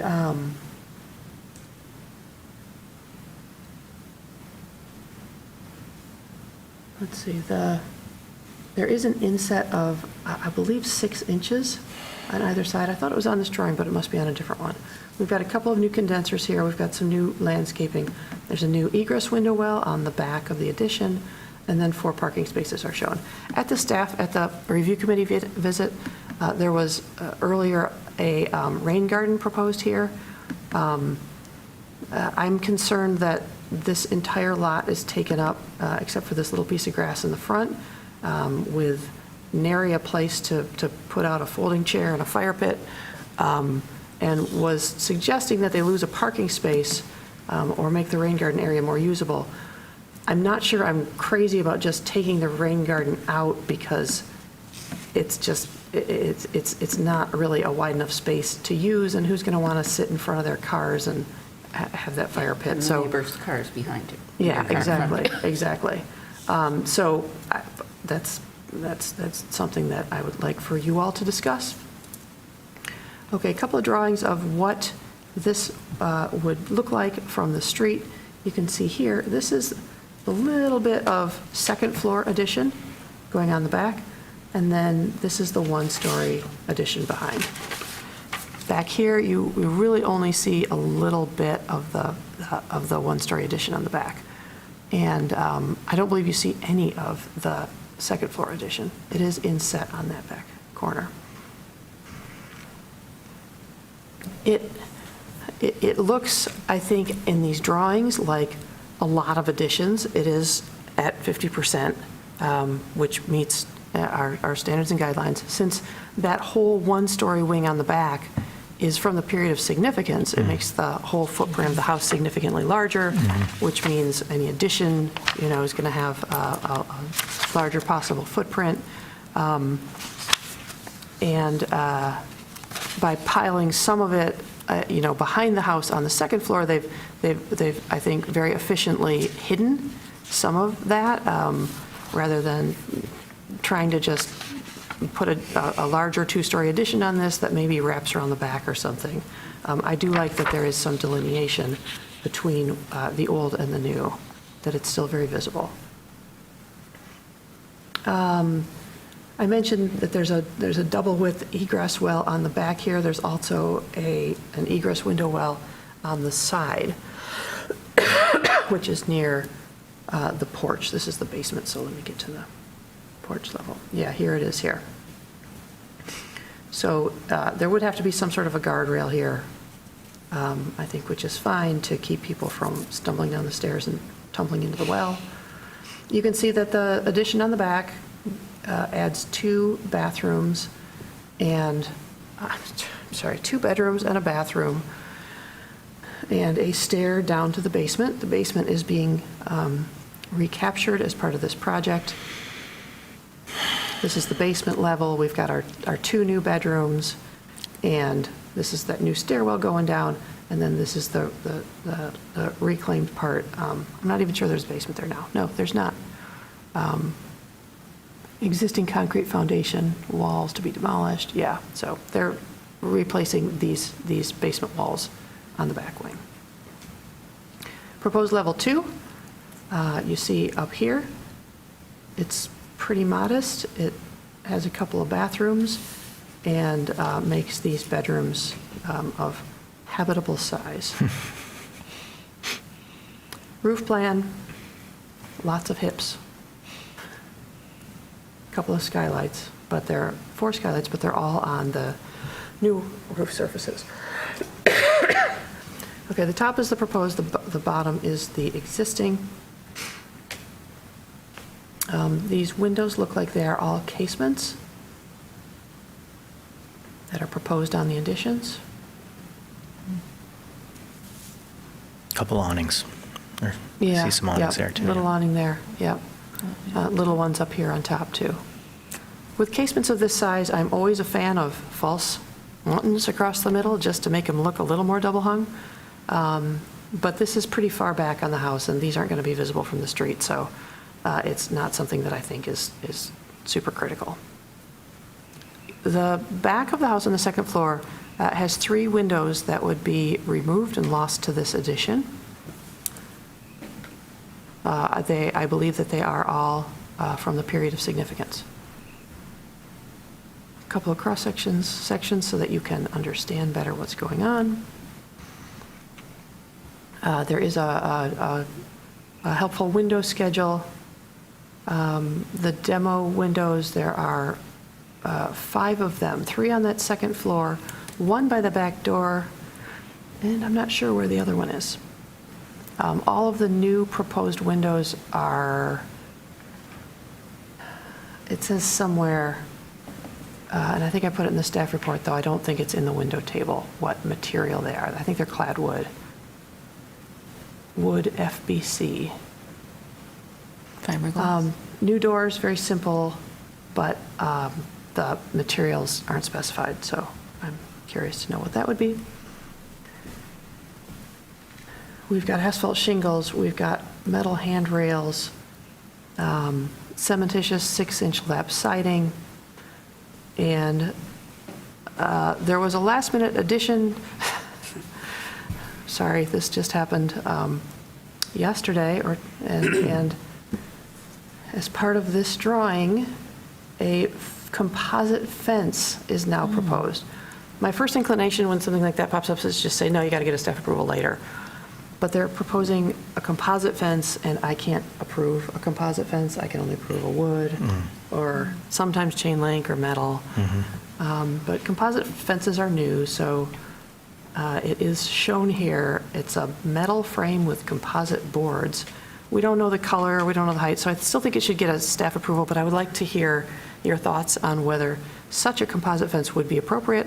We're also going to talk about this exact same fence on our next application. Okay. So, Familiar. yeah. Okay, Secretary of Interior standards, I have read 2, 5, 9, and 10 to you. I have read you the guidelines for, actually, I didn't read you this one. Building site, introducing new construction onto the building site, which is visually incompatible, is not recommended in terms of size, scale, design, materials, color, and texture, or which destroys historic relationships on the site. I have read you this information on additions from the Secretary of the Interior guidelines. Recommended also for roofs is retaining and preserving roofs and their functional decorative features that are important in defining the overall historic character of the building. This includes the roof shape, decorative features such as chimneys, and roofing material. Please note that the chimney is proposed to stay in place and not be removed on the exterior of the house. It's not recommended for windows to remove or radically change windows that are important in defining the historic character of the building, so that the character is diminished. And from the Ann Arbor Historic District Design Guidelines for all additions, this is the one about limiting the size and scale of the addition in relationship to the historic building, so it does not diminish or visually overpower the building or the district. And the addition's footprint should not exceed half of the original building's footprint or half of the original building's total floor area. I've already read you the not appropriate for all additions. For additions to historic residential structures, it's appropriate to separate a larger addition from a primary historic structure and link it with a smaller connecting structure, or to place new walls in a different plane from the historic structure in a subordinate position to the historic fabric. For landscape features, it's appropriate to retain historic relationships between buildings, landscape features, and open spaces. And it's not appropriate to remove or radically change a window that's important in defining the overall historic character of the property. For paved areas, it's appropriate to install new parking areas which are compatible with the scale and proportion of yard area and characteristics of the historic district behind buildings. These shall be reviewed on a case-by-case basis. It is not appropriate to install driveways or parking areas that are too wide or large for the building site and are out of character for the district. Residential doors, replace a missing original or non-original door with a design that matches or that's compatible, and that completes all of the standards and guidelines. Okay. Let me check my staff report and then we can move on. Yeah, so the proposed addition is a 47% increase, and the footprint is a 50% increase. Ground level additions will have a new ICF foundation wall.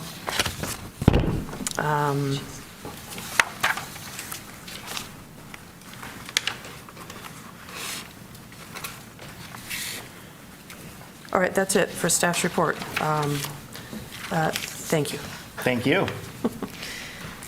Much appreciated, as always. So now we'll move on to the review committee report, and it's Commissioner Fortner and Commissioner Quijano. What do you got? Confused me there. Did I say it wrong? Yeah.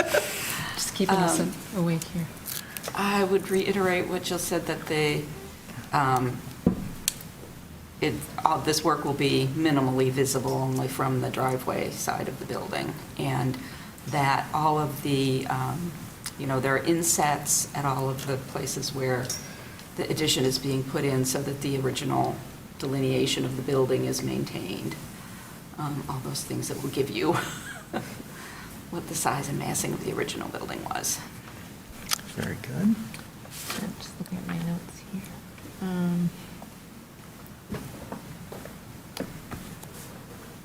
Yeah, I don't really have anything new to add. The staff report was quite thorough. Any comments on the rear yard, just like how Well- big it is and what it feels like back there?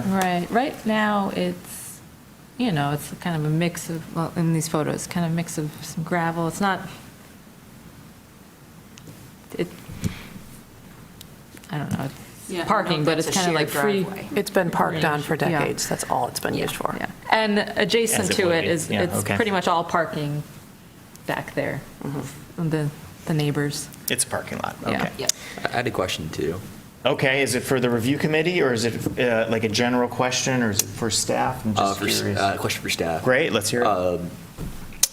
So being in the back of the backyard and seeing how far the other houses go, how much, I'm just curious, what do you think of the extension, how much further out it will go compared to other houses next to it?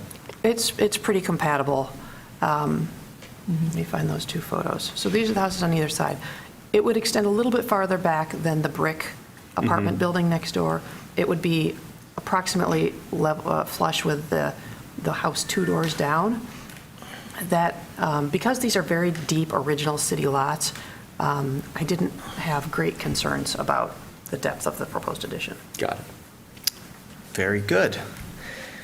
Okay, well, will the applicant please come forward, state your name and address for the record, and anything you have to add to the staff report or the review committee report would be great. Good evening, Hi.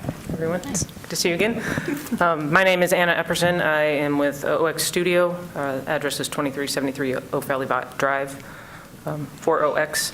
I'm representing our client, Ryan Pantaleo. He, interestingly, he actually lives in the old Fourth Ward himself. He lives on Ann Street, just across the street as well.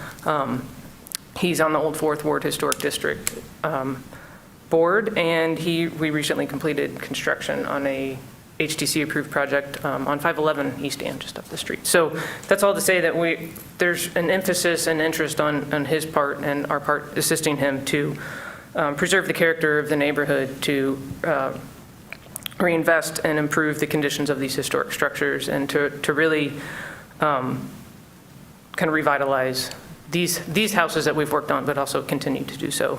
And I think that is starting to be evident in the work that was completed, but also done, especially within this application, where the majority of the work to the contributing structure is to preserve and restore and retain as much as possible within reason for the additions that are proposed. And we're trying to do that, I would say, with light touches and gentle touches as much as we can. These will be rental properties, but the intent is not to have, cram as many bedrooms in as we can. The existing, 331 is actually, shockingly, one bedroom each floor, first floor, one for second floor, which is surprising given the existing footprint and square footage of the house. We're proposing to do 8 bedrooms total, a 3-bedroom unit, and then a 5-bedroom unit. We'd prefer not to cram more basements in the bedroom, bedrooms in the basements, because those are less desirable spaces. So the areas that we're proposing to do the bedrooms in the basement are in the new addition, where we're able to actually get a little bit deeper, have larger size window wells, with the exception of the existing 1-story addition portion, which is a crawl space currently. We can actually utilize that portion and dig down deeper, and it's currently concrete foundation wall. So there's really it doesn't have sculpted block, it doesn't have any kind of cobblestone, anything that would be really historically significant. The goal for these, it's to market these toward grad students or young professionals, right? So we want to provide bedrooms that are over 100 square feet or close, It became a challenge, I think, in this project, and you'll see in the subsequent project, but they are nice size spaces. Each bedroom gets a bathroom, or you have 2 bedrooms to 1 bathroom, as opposed to multiple bedrooms crammed in. Large living spaces for kitchen and living room to promote gathering within the house and between the occupants themselves. To address the parking situation on this particular house, it has parking on and is difficult, and it has been used as parking for quite some time. The majority of the rear yard is a mixture of gravel and dirt that's just been compacted over time. I know that people have used that particular house just for parking for up the street, for all around this area of the city. So we recognize that but being on this particular block, parking is going to be an issue for occupants of this particular structure. So we are proposing the 4 parking spaces. I think one of them we have reduced to a compact space, just to try to minimize even more those parking. We did have a rain garden. We will be required to do submit a grading permit, where we'll have to deal with stormwater management and drainage.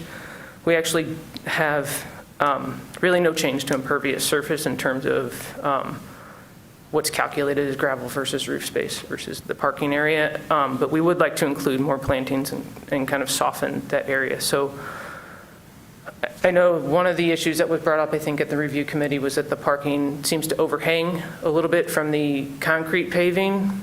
The gravel and the paving would be flush. We can move the parking spaces slightly closer to the eastern boundary, but that would also reduce a little bit of that green strip that would be available. So I think just something to consider. I'm just thinking if there's anything else. I think specifically, like I noted with this, we are trying to reduce that second story footprint by bringing it in slightly, but again, to make the bedroom spaces a little bit nicer. The first floor, we did try to bring in the addition. It does match the existing first floor addition, the walls, but because we're replacing those foundation walls, we want to keep everything in nice alignment. And then we are allowing the addition, as it went further back, to spread out a little bit more. So we're creating that hyphen space. I don't think I have anything else to add at the moment, but I appreciate the report. Thank you. Thank you very much. Can you comment on the windows, please? They would be, they're Pella wood clad. Wood, clad with aluminum what? clad. Aluminum clad wood. Yeah. Very good. Thank you. Which I think it is stated on the material sheet. It's just noted. And then the composite fence was added in. Do you have any comments on Yeah, that? so the fence The image is a pretty good indication of what we would like to do. It's a metal post with wood-look slats. We did actually, I think, have it noted in terms of is what would be proposed in front of the basement window wells as the guard. Oh, So that was originally in there. The fence is a later add. It would be 6 feet high, so maximum allowable height. We're open to doing a wood. We like to keep that kind of wood look, but something that is nice and easier to maintain. so, great, but, so then, I didn't notice that the guard is the same material and the same metal But it would not be the frame? same height. It would only be like a, A 3-foot-high Yeah. guard yeah. with metal posts? Yeah, just 2 And- metal posts on either side Okay. and the slats. And horizontal wood slats with some sort of opacity Yeah. or transparency. Okay. One other thing, if Yeah, I could great. note, just on the basement, the egress window wells on the drive side, there is quite, the property on the east is about a foot or 2 higher, and there's a lot of old decrepit concrete that's along that side, and there has been issues with water runoff onto the property and into the house that's causing issues, so we wanted to avoid putting any kind of egress window wells on that side, so that is why they're in the rear and on the driveway side. Back to the rain garden, you said that there was a rain garden, then it was taken off the drawings, and then you mentioned it, but I didn't hear what you said when you just mentioned it just now. I think that we do want to do some planting back there, but I don't think we're going to propose a rain garden back there. I think we'll work with our grading to get water drainage toward the front of the house, as opposed to just having everything sit in one portion of that rear yard, because Okay. I think the size of it would take up that entire strip, You which don't would have- be mostly plantings Yep. and probably not so usable. Okay. And you don't have more than 200 square feet of new impervious surface, so you're I not don't believe so. required to No, right. do a new rain garden or Right. something. You can just use site grading. Okay. And there's 12-foot side setbacks for some reason? Yeah, so this is. What this- zoning is that? I've never seen It is that in a- R4C. It is R4C, actually, so this is, most of the lots in this area were much larger at one point, Okay, and then the got city it. That makes reparceled them. sense. So the majority of the lots in this area are non-conforming. Right. In terms of structure and use. So the 12-foot setbacks, we know were already submitted to ZBA to review Yeah. the setbacks, and this one only requires a alteration to Okay. the existing structure. Okay. Are there any other questions for the applicant? Doesn't look like it. So we're going to move on to the public hearing. I'd now like to open the public hearing for this item. This is an opportunity for persons to speak for up to 3 minutes about this application at 331 East Ann. So now is the time where you would press *9 on your phone. But we don't have anyone, and there's no one present here, so we will close the public hearing. And I'll ask a commissioner to please make a motion. Anyone would like to make a motion? Commissioner Quijano, thank you. Okay, here we go, I lost my page for a second. Yep, take your time. Okay. I move that the commission issue a certificate of appropriateness for the application at 331 East Ann Street, a contributing property in the Old Fourth Ward Historic District, to add a second-floor addition on top of an existing single-story rear wing and a single-story addition behind the rear wing. The work includes replacing a non-historic side door, changing a window into a door on the rear porch, new aluminum storm windows, aluminum storm windows, Yep. installing several basement egress windows and skylights, and formalizing 4 gravel parking spaces. As proposed, the work is compatible in exterior design, arrangement, texture, material, and relationship to the rest of the building and the surrounding area, and meets the Secretary of the Interior's standards for rehabilitation and guidelines for rehabilitating historic buildings, in particular standards 2, 5, 9, and 10, and the guidelines for building site, additions, roofs and windows, as well as the Ann Arbor Historic District Design Guidelines for all additions, residential additions, landscaping features, roofs, porches, doors, paved areas, and mechanical equipment. Wow. It's a lot. Second. Okay, very good. That's moved by Commissioner Quijano, seconded by Commissioner Calderon. So now we'll discuss the motion here. There's probably a few areas to discuss, but does anyone have any comment right off the bat here? I have a question. Okay, question, good. So, Ms. Thatcher, can we see the photo facing the rear elevation, just so I understand? Or the existing, I'm sorry, the roof line, okay. So the new addition, in terms of how it intersects with the main kind of roof line? Right, that second story roof Yeah. that we're looking at, okay? Yeah, I mean, aside from the one-story wing. So does, I mean, I know it's a hip roof, but does it step in? Great to- question, and I think you it's in- mentioned it in your staff report, There's that very it little said on it the somewhere, but sides. it Okay. wasn't on the site plan. Are you, Does it I'm say sorry, are you somewhere? talking about the second floor addition or the ground floor addition? Oh, yeah. Second floor, right? The You're talking about the second second floor. floor addition, Second yeah. Yes, Basically it in does the step corner in. board. You can see here on this drawing. Is it dimensioned somewhere in a section or an it It wouldn't is be an somewhere. elevation? It is It'd be in a somewhere. section, perhaps. The inside Or on the shows floor up plan, on the second floor. story floor plan, yeah. Yeah, it shows up, but it's not Okay. dimensioned on Because there. that's the site plan. So that's basement But it's basically the thickness of there. the wall. Okay, there is a dimension. Oh, What is that that's new. dimension? 8 inches on, or 6 or 8? 6. I asked that question at the review committee visit, and they updated this drawing with that dimension. Okay, So it steps in 6, 6 inches. So on 6 both inches sides. here, okay. 6 inches here. I mean, it's. And then it looks a little deeper than that, because then there's some eave beyond that, Okay. you know.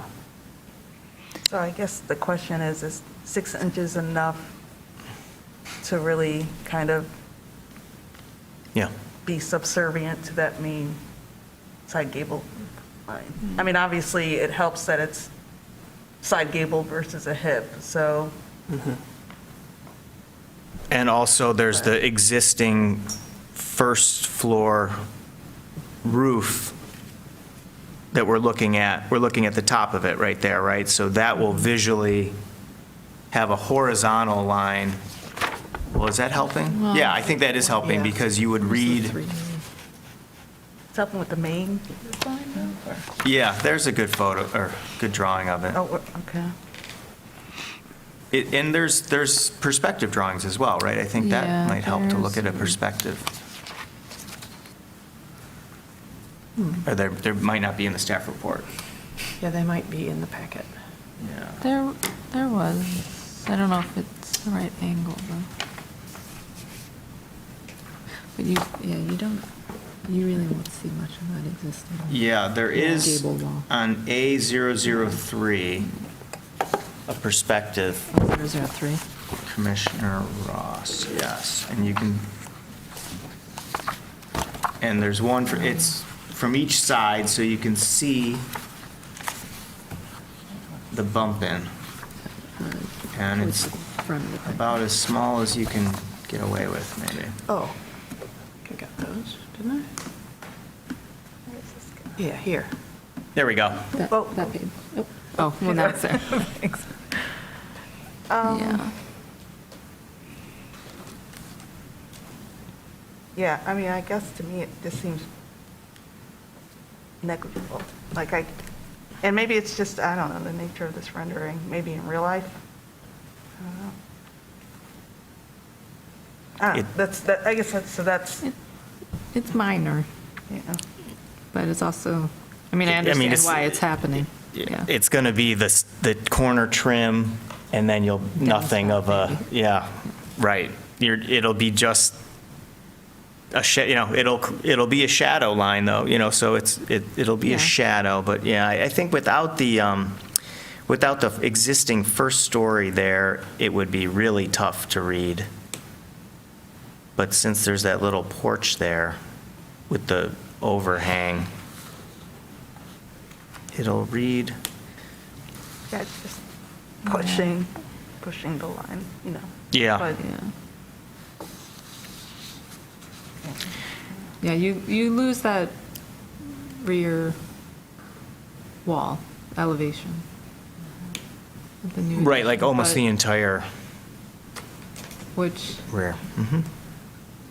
That's just, yeah, just Yeah. something that, is that character Marinate. defining, I guess. Right, and yeah, I mean, in a way, it helps because it's coming into the cross gable, but also when it comes into the gable, it really reads as subordinate because you can put the new roof, if you do a gable roof, below the existing gable roof, and it really reads as an addition. In this case, since the gable is turned, you don't have that option, so yeah, no. to me, it looks less subordinate because the roof line is going higher than, and it's just, I know that we've seen this sort of cross gable rear additions, but yeah, they're not as frequent, the cross gable. And it's a little, for me, like, the question around is that, that portion of the wall that's going to be covered, is that character defining? These Italianate houses with these high windows, I mean, it kind of is.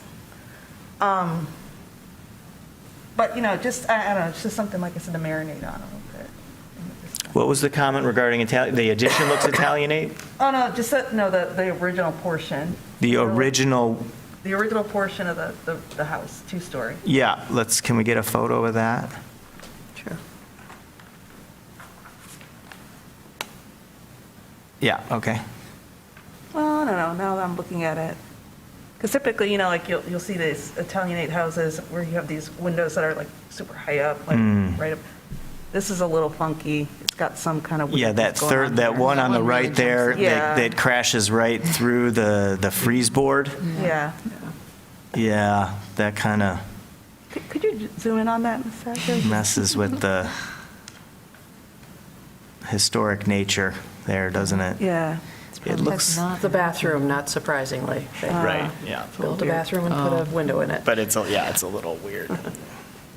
Okay. Okay. Well, you still read that it's a gable form, I mean, we get the delineation on the side wall, the gable wall, right? So it's not that deep of an offset from the corner, but it is an offset. Right. And I suppose maybe that would want to be a gable roof, but then I think that the little one-story thing, they made all hip roofs, so the addition can respond to the other addition being all hips, and so we got a gambrel, a straight-up gable, Yeah. and hips. There's a little shed roof on the side there, too, so we Yeah. got everything, bingo, Going on there. roof bingo. Yeah. Okay. So I guess the footprint is within the 50%, and it extends quite deep into the lot, but it seems to meet the standards by being within the 50% and kind of gaining the advantage of just having that historic footprint being kind of big relative to the square footage of the house. And then, so any comments on that little one-story? Are we okay with the windows not having the false muntin, or false meeting rail, I guess you'd call it? Yeah, I mean, I appreciate that all the new windows are either casement or awning. Yeah. And it's a different system of Right. window, different type of window. Yeah, it doesn't concern me that they're not faux double hung looking. Very good. No other issues, it sounds like, with that.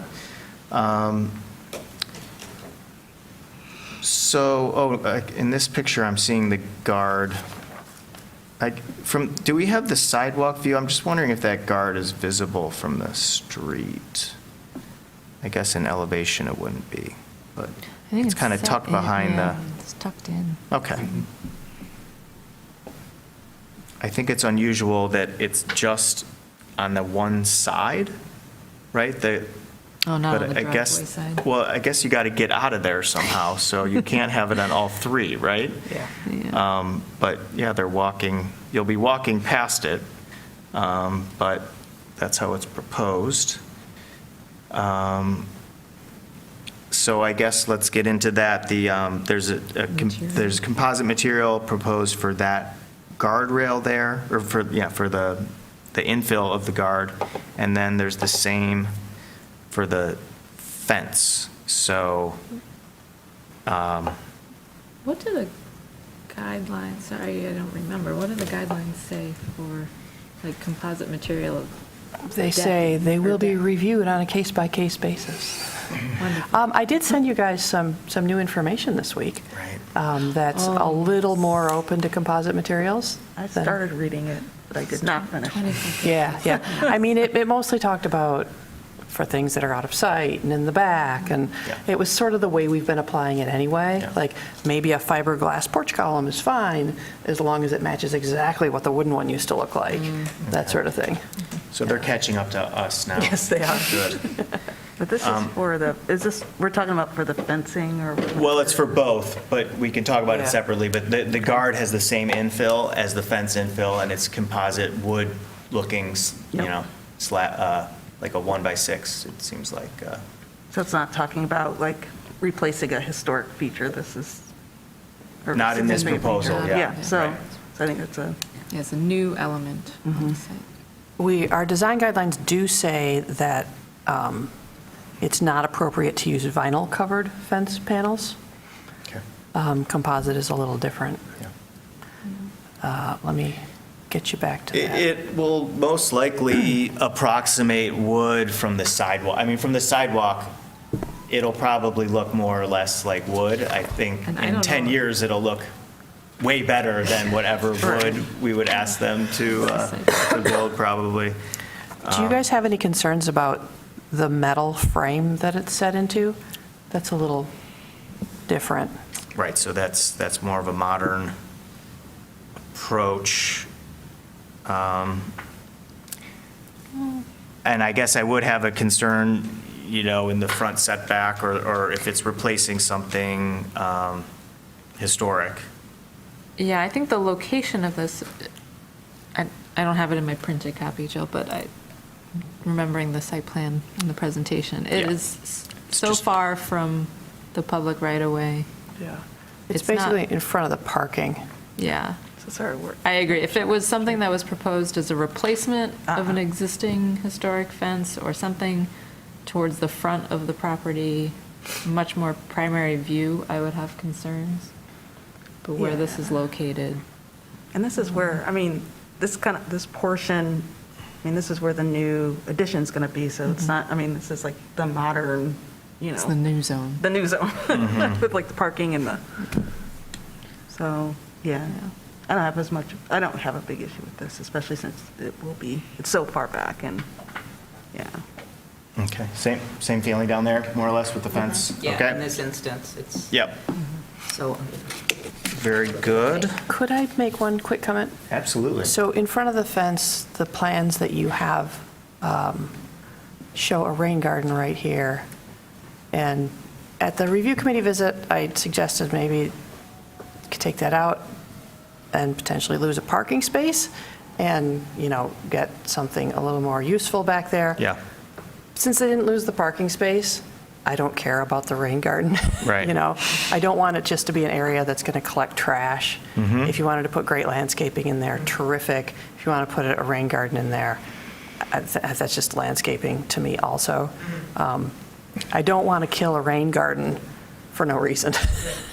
So, Right, that's a great comment. Yeah, so if sloping it's actually, yeah, probably better to have the rain garden than to not have the rain garden, so that's good to hear that. So it sounds like it's up to you. Okay. If you can slope the stormwater off the site, or, yeah, or have a rain garden. And Yeah. finally, on the fence, if you want to just approve a 6-foot tall composite fence, somebody could add that to the motion. Okay, so Or you could skip it, or you could just let's do skip that it right and now. go to, We'll- and I could do a staff approval. Oh, you can staff approve it. Yeah, either way. Oh. You could do nothing, and it could be a staff approval later, since it's not part of the original submission. Okay, I hear what you're saying. Yeah, Yeah. do you mind adding it to the motion? I mean, I don't, does that sound all right for everyone? I mean, we saw a picture of it, we have a drawing at least showing Right. where it's going to go. You know, if it was just Yeah. brought up now or something and that we didn't have Yeah, any fresh documentation, discussion, yeah. I would not want to add it to the motion, but do we kind of feel like there's enough information here?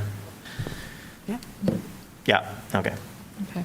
Do you, Want me to do that right now? I don't know if there was other discussion well, that might require other. probably, amending. but do you want to just Sure, okay. knock this one out Yeah, and get on to the next? I will add to the motion after the list of items of work included. So we've got, and formalizing 4 gravel parking spaces, as well as including a fence composed of metal frame and composite slat material as presented. Pictured or something, yeah. Did okay. you say a 6-foot fence? Oh, that is 6 foot tall. Okay. 6 foot deep? Thank you. Thank you.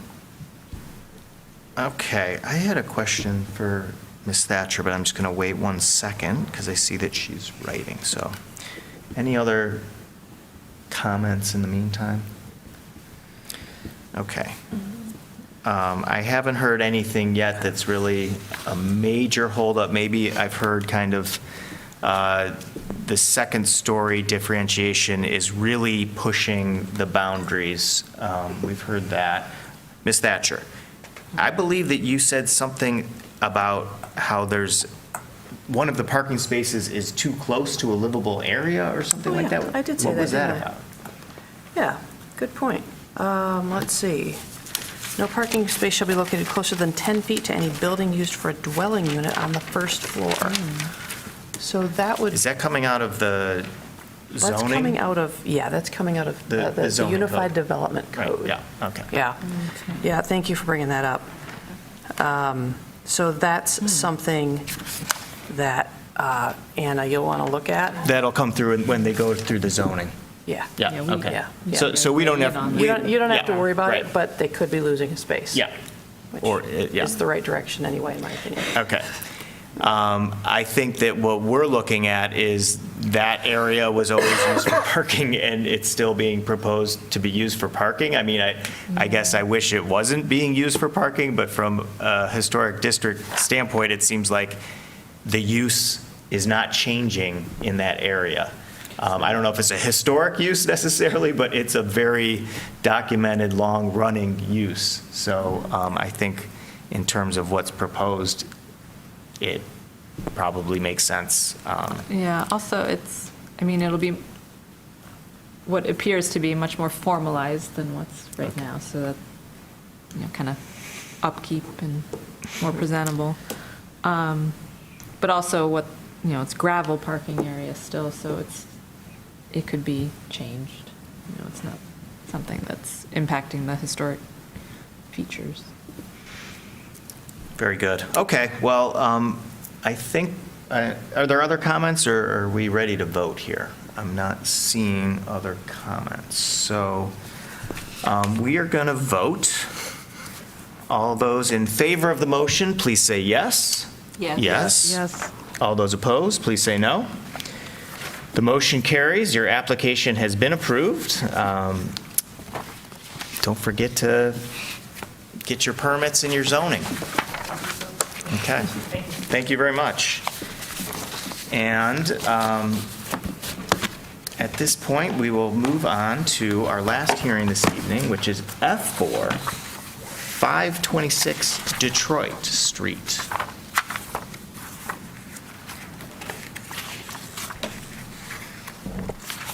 Ms. Thatcher, when you're ready, please. Thank you. Thank you very much. 526 Detroit Street is a 1.5-story gable front cottage that features woodlap siding, a sculpted block foundation, a front entry porch with original turn posts and 1/1 windows. The house is a reverse twin of 528 Detroit, which is next door to the northeast, or the left in this photo. Did I miss a photo? Oh, yeah. So here's the front. Pretty simple, straightforward, 1.5-story cottage. The applicant is seeking HDC approval to add 185 square foot and 135 square foot rear additions, a composite privacy fence, infill a historic rear door opening, add 4 skylights, and convert a non-contributing garage into an accessory dwelling unit by raising the roof, adding new cladding and false eaves, installing a patio, and removing existing openings and adding new ones. So here's the house. Here's the non-contributing garage that does not appear on the 1947 aerial photos. There did used to be a 1-car garage here, but there's no evidence that any part of that is part of this big CMU 2-car garage. Here it is up closer. Pretty much nothing special about it. It only has a couple of openings, a couple of windows on the other sides. This is the, I'm going to say right side, away from the house side. This lot is kind of crazy, the way it's laid out. Right. And the lot line goes, the corner of the building appears to be on or over the lot line. And the lot line strikes out this way, goes behind their AC units to a fence farther back, and then it cuts back in here, and then it cuts back toward the back of the garage. So they're proposing to clear out this area, which mostly is the neighbor's storage right now, and put a door there so that you could access a new patio. Excuse me. So this is the side of the garage. You can see the rear fence line here. And the back of the house has this small sort of small room, mudroom-ish looking thing. The wall on the driveway side is flush all the way back. This is an original part of the house. It's not an addition. The house next door has an identical one. Okay. So you see there aren't really any openings back here. This door opening is proposed to be removed. And unfortunately, I think when we were out there, I didn't take a good picture of the door that's in there. Let's see. I'm sorry, you guys. Trust me, we're just as sorry. I gotta go get some water. I'll be right back. Okay.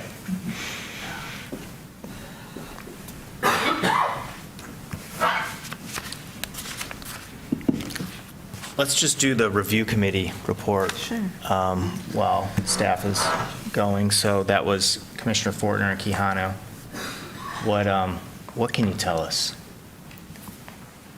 It is a very compact, Yeah, I Site. feel for the people who are going to have to get back there and work Okay. on that addition. yeah, It's working tight. on site will I be mean, tricky.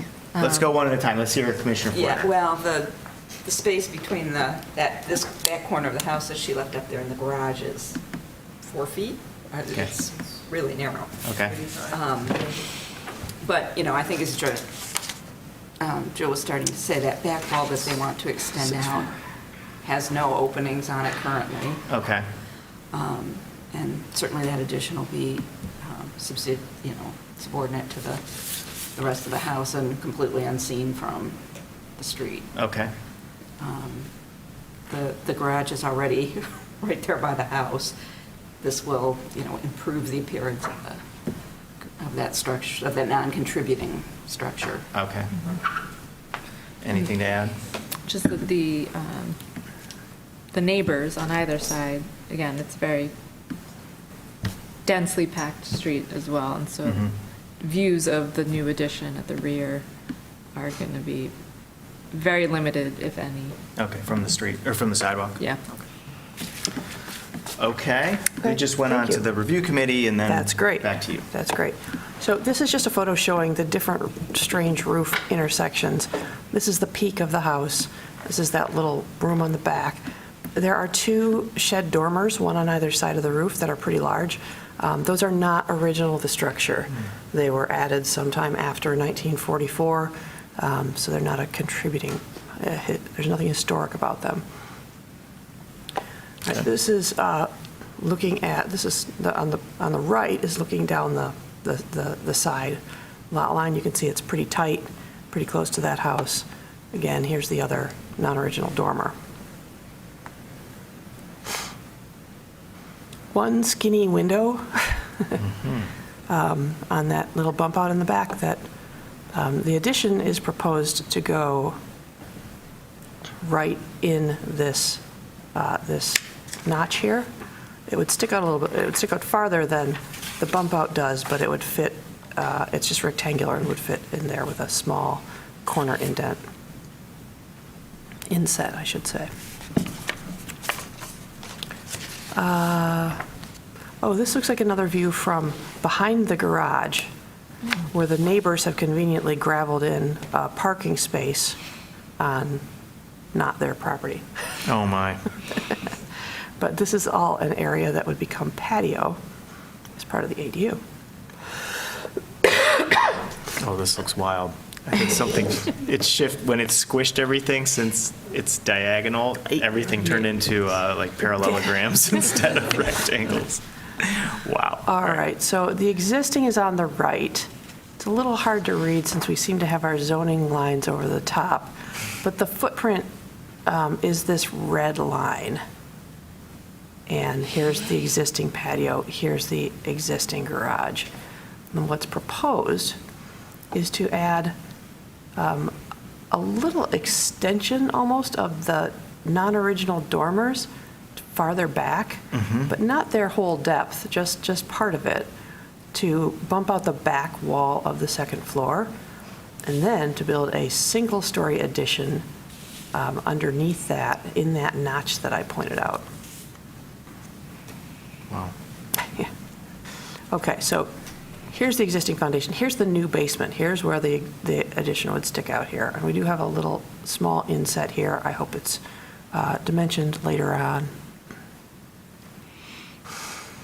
There it is. So right now, this is the back corner of the house.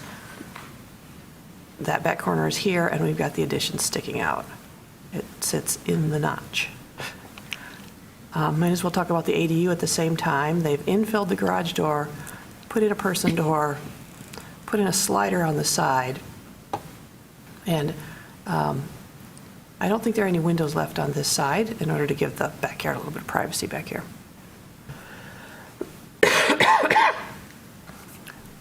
New second level. This is where you see the second floor, new little saddle on the back. So see how it will now overlap with this hip on the back? It used to be just straight across. And then the roof plan is helpful. How come that little bit's not shaded, like there's a little rectangle notch? This Isn't one that here? new? That is roof surface. That's existing roof surface. In the very center, so there's Okay. the second floor. Yeah, you'll see Yeah, it in a that, second. okay. That we're is getting- a rebuilt roof ridge. And it's new, though, right? Yeah. Yeah, But okay. it's there now. Oh, Here, we'll get to that. okay. So there it is, right there. Oh, yeah. Oh, it's there, it's existing. It's there, it's Yeah. existing, but. I got it. It's because of the dormers are lower. Yeah, Yeah. okay. Yeah, it That's gets interesting. Sort Okay. of taken off and put back on Yep, again. it's existing. And then the okay. new addition has this Oh, little. it gets removed in the, I'm sorry, that was just sinking in there. Yeah, It gets yeah. removed and then put back And on. put back up, yeah. Okay. So there's a little saddle here between the two rear wings. Not many changes to the front of the house. You can see that the ADU here They are raising the roof, not very much, just a couple of feet, just to get some headroom in there. And then there's this applied trim to make it look like a pedimented front, Yeah. to make it more compatible with the house, instead of having just a really shallow roof line up top. Okay.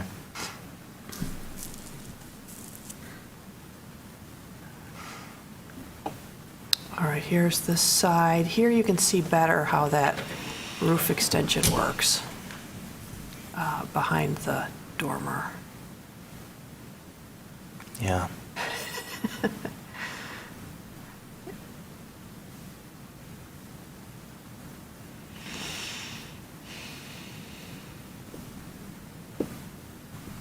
Yeah. It's very creative. These look a little bit washed out, but I Yeah. think this is the ADU elevation here. So, yeah, you can't really see the slider, but there is a slider here, right in the middle. Right. There we go. Front and back. Sections of the house. We can refer to those if you need them. Couple of perspective drawings. And there's our composite fence again. So the fence, and similar windows are proposed to be used on this project as the last one. So the fence is shown here. So here, the fence comes out, follows the property line, Okay. comes back to the back of the garage, and then new fence on two sides of the backyard for the house. And that little corner of the garage is built like over the property line or something like that? Is that why the so. fence does that? Yeah. Okay. Yeah, it looks like it is a little bit here too on this side. Okay. Okay. Standards and guidelines. I've read to you just about every standard and guideline there is. I've read 2, 5, 9, and 10. I've read you the guidelines for building site and additions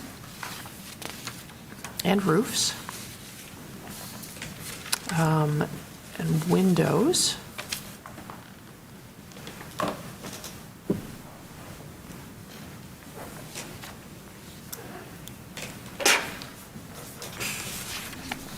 Okay, so for all additions, it's not appropriate to construct an addition that significantly changes the proportion of built mass to open space on the individual site. For landscape features, it's appropriate to retain historic relationships between buildings, landscape features, and open spaces. This is just a really tight site. For residential doors, it's appropriate to retain, repair, and maintain original doors, hardware, and trim, including transom, sidelights, and surrounds. It's not appropriate to remove or replace a repairable original door or enlarge, reduce, or otherwise change the door opening size. So I apologize for not getting a good picture of that back door. There's a drawing of the existing door. Oh, that's the existing front door, never mind. I just don't know what the material is of that back door that's proposed to be infilled. It would cause me less heartburn if it were a non-original door, but I just don't know. So maybe the applicant can enlighten us on that. Okay. So that's all staff has to report. Thank you. Very good. Thank you, Ms. Thatcher. So we heard more or less from the review committee, but based on now hearing the entire staff report, do you have anything else? No? And do you have anything else based on the rest of the staff report that we heard? No. Okay. Very good. Then we'll ask the applicant to come forward and provide your name and address for the record, and let us know if there's what you'd like to add, please. Thank you. Good evening. Again, Anna Epperson. I think similar to the previous project, again with the layout of the spaces, this particular home was a 4-bedroom rental property. It's still going to be 4-bedroom rental property. We're just trying, again, to make those bedrooms a little bit nicer size.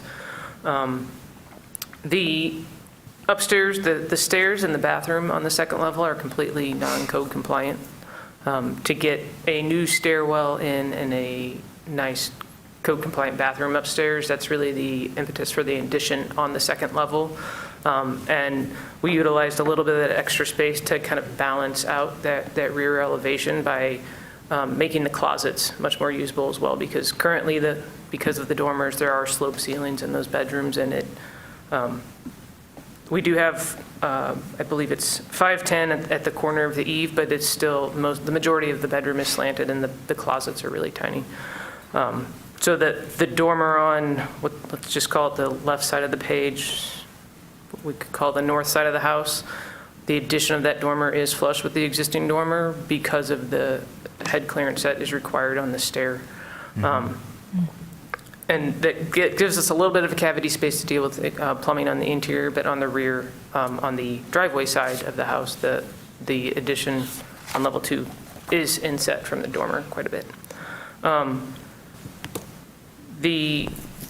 There is a picture, sort of a picture of that rear door in the packet on the page 002 with the exterior views. It's the second image from the left. It's a 3/3 light. It is wood. It has a cross panel. I don't believe that's an existing, original door, but we can verify whether or not it is. Which page did you say? 002, it's probably page 2 or 3 in the Yeah. PDF. Second image from the left. It's just behind the gentleman standing. And why is it, I mean, I can see on the drawings, it's being filled in for the kitchen purposes? Yes, yeah, just to make that kitchen larger size and usable. There's a window that we are trying to maintain that's on the driveway side as well that we'll have to finagle some counter around, but we're trying to maintain as much as possible and still provide seating, counter seating within that kitchen space, but also usable space because there'll be 4 tenants. We wanted to utilize a couple of refrigerators. We might go to one larger refrigerator, but then that would give us a little bit more counter space because of the awkwardness of the kitchen layout. And we can, I think it probably fell off initially, but we can maintain the trim around that door in the rear and fill with siding if that's preferred, just to maintain the semblance that the opening was there. Okay.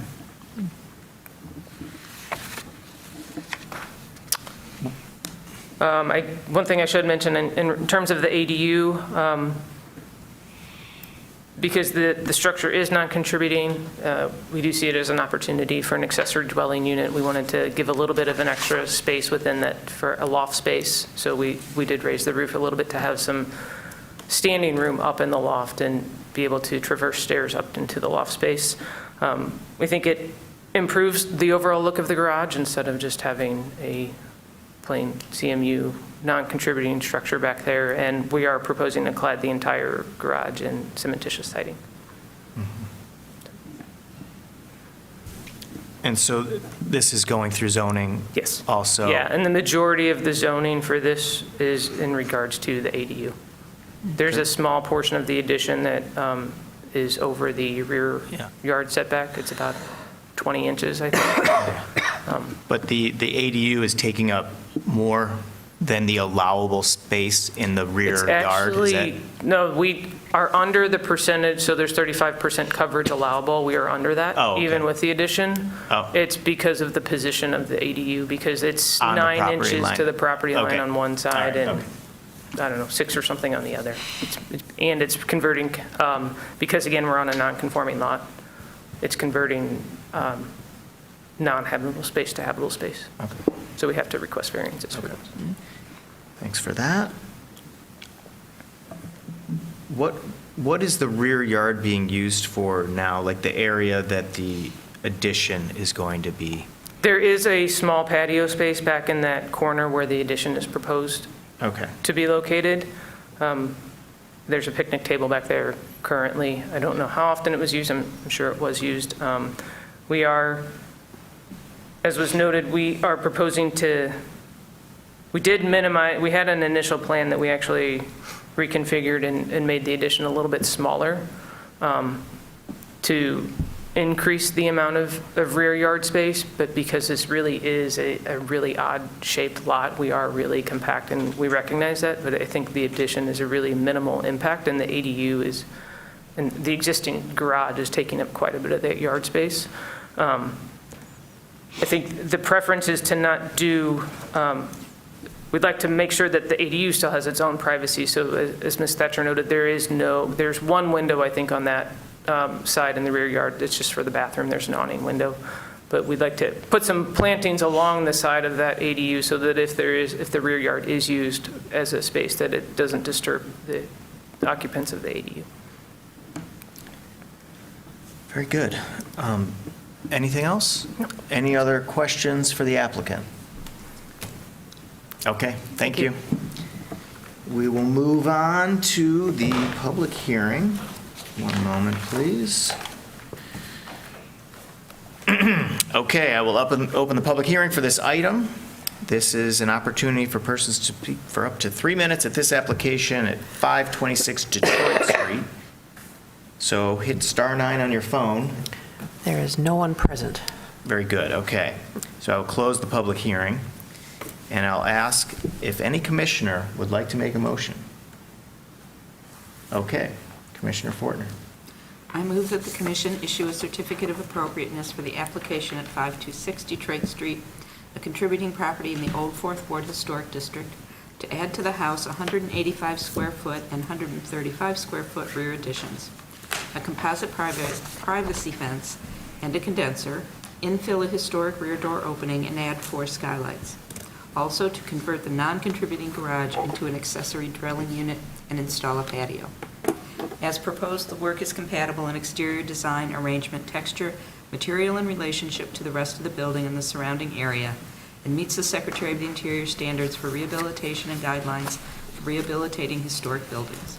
In particular, standards 2, 5, 9, and 10, and the guidelines for building site additions, roofs and windows, as well as the Ann Arbor Historic District design guidelines for all additions, residential additions, landscaping features, roofs, doors, and mechanical equipment. Anyone seconding that?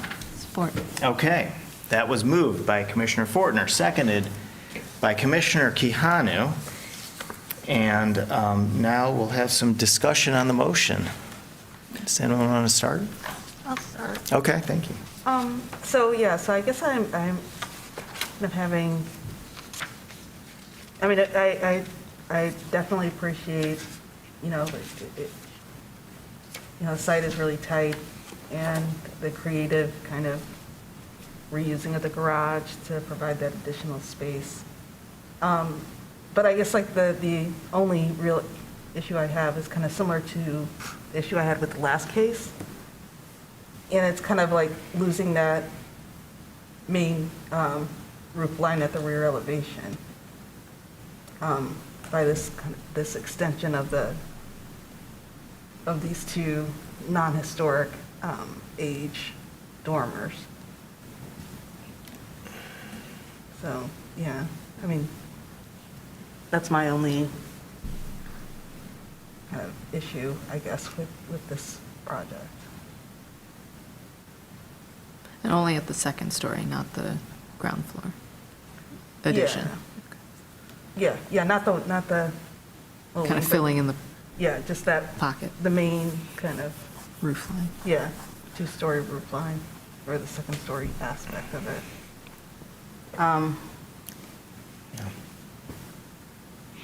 Yeah. Okay. Does anyone want to comment on that? So I see where you're coming from, Commissioner Ross. It gets a little swallowed up. It almost gets swallowed up and then spit out, because it gets swallowed up, but then the top part reemerges. Yes, And it is like a phoenix.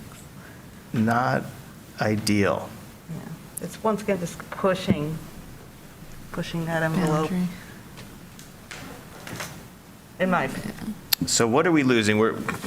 we're losing, because of that, there's not any windows that we're losing. It's just kind of that historic, what is it? It's really the end gable. I mean, right? It's like if the dormers were just extended, that seems okay to me. But it's the fact that the dormers are extended and then the end gable is almost entirely swallowed up, Right.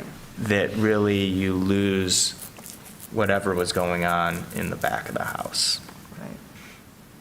But in order for that end gable to be preserved, it would make whatever would be past that end gable totally useless, because the end gable is very steep and it's just a 1.5 story. You would have to make it worse by extending, well, the only other option would be not bumping it at all and extending the dormers all the way back, which would be worse. Right. Which, I understand the, you know, the head height issue. And- Yeah. And the reason behind it. Right, yeah. So can we look at a second floor plan to see, because it's just like a few feet, it's barely anything. And it would be much better to not do that, but you would really lose, well, the stairs. The code compliance stairs is the issue, because it's very wide. And it has to double back because it would just be impossible to put a single run of stairs in this house. So the stairs has to double back. You've got a very small, oddly shaped bedroom on one side of it, and then on the other side of it, you've got kind of a decent-sized bathroom, but could the bedroom be smaller? Almost no. Does that say 7 feet something? 7, 8? Yeah. You could make it 7 feet, which would be too small. It's already too small. And then the stairs you can't change. In the bathroom, you could, it's for, I guess it's for that's a hallway there. Okay, it's for 2 people, so they're trying to make it a little bigger. And you couldn't fit a, you'd have to, it has to be at least 5 feet deep, right? And so it looks like the the toilet there is taking up maybe even 3.5 or 4 feet. So you couldn't get to 5 feet without blasting through the back of that. So It's pretty compact. not to say that that's a reason to do it, but that's, at least the floor plan is reading as, compact as kind of possible on that side.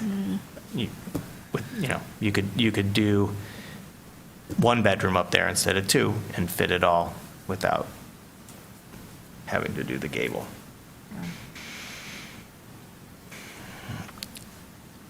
Yeah, right now they're maintaining the number of bedrooms, right? Existing. That sounds right. Yeah. No, I mean, I understand that reason. Yeah.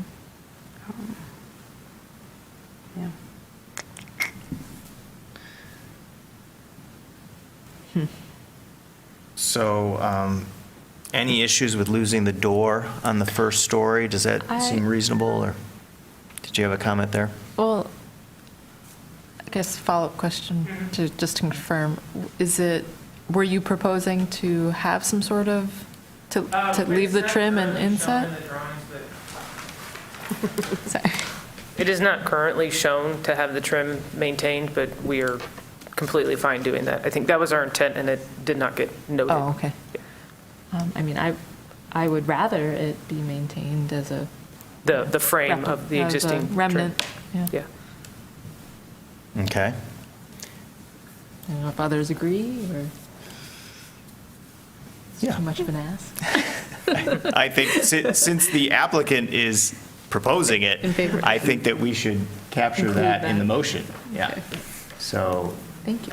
can we add that to the motion? Go to the list.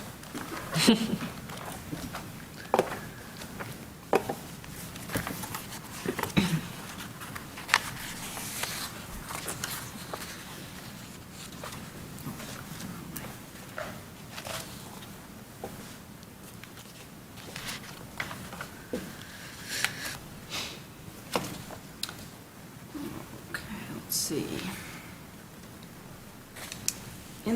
So we will change the motion to where it says infill a historic rear door opening, maintaining the exterior trim. Very nice. Thank you for that. Going on, add 4 skylights, convert. Okay, so then we have the one-story addition that kind of juts out into the backyard. It's awfully close to the non-contributing garage, but the garage is not contributing and it's an addition, so I suppose there's no contributing structures being encroached upon or loomed over.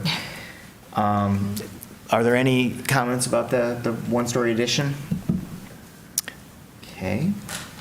What about the, lots of work proposed to the garage, although the footprint is staying the same? Yeah.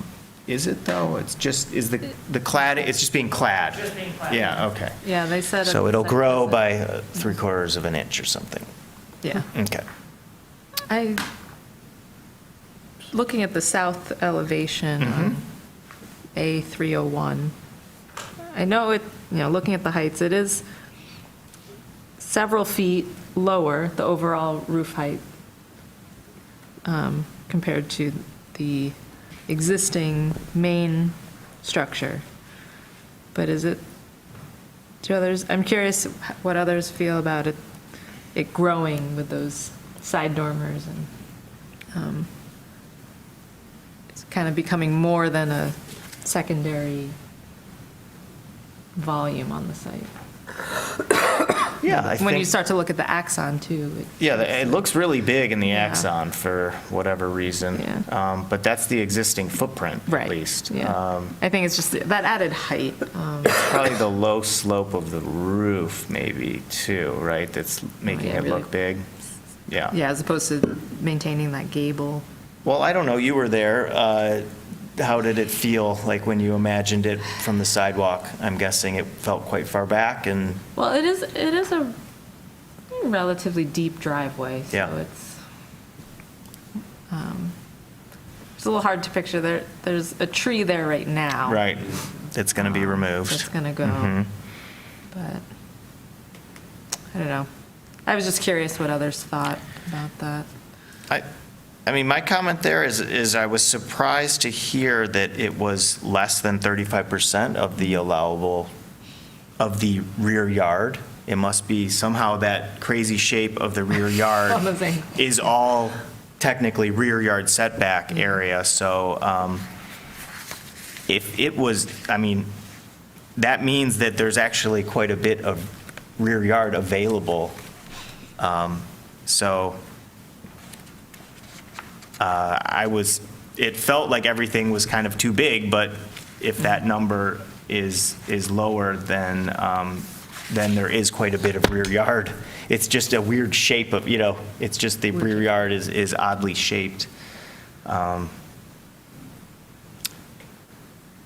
And yes, the height,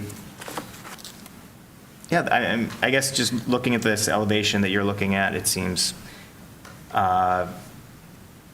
especially with the clever design of that pediment, that, yeah, it feels compatible, in the way that it's drawn.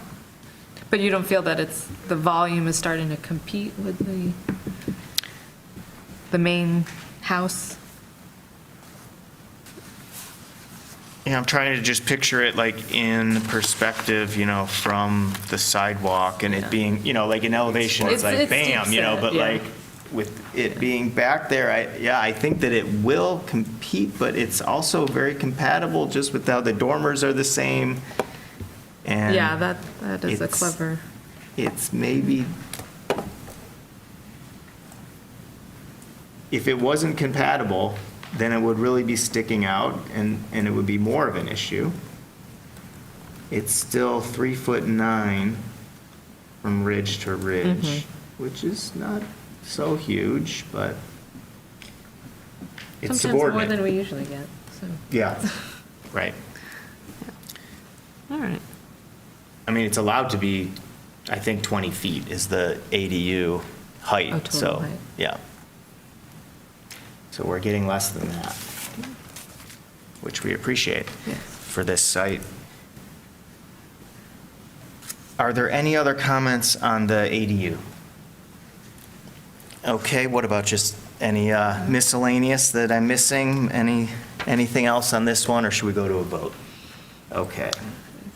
We're going to vote. All those in favor of the motion, please say yes. Yes. All those opposed, please say no. The motion carries. Your application has been approved. Thank you very much. Thank you. Yeah. You too. Take care. Good to see you. You too. Okay. Deep breath. We're moving on. Oh, there was something else. G, new business. There's no new business. Yeah, there is. There is. Great. Don't worry. I meant great. I said great, but I meant great. Yeah. Exclamation. All right. G1 is an application for a historic marker. Oh, Those very little good. That's right. plaques, little bronze plaques, at 1003 West Liberty Street. This is a very interesting house. So, oops, but I need to show you.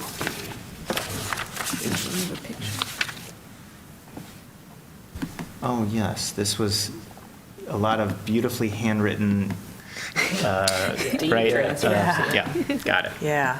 So here is 1003 West Liberty. The owners who were new at the time came into the HCC in 2019. This house had the craziest interior floor plan you have ever seen.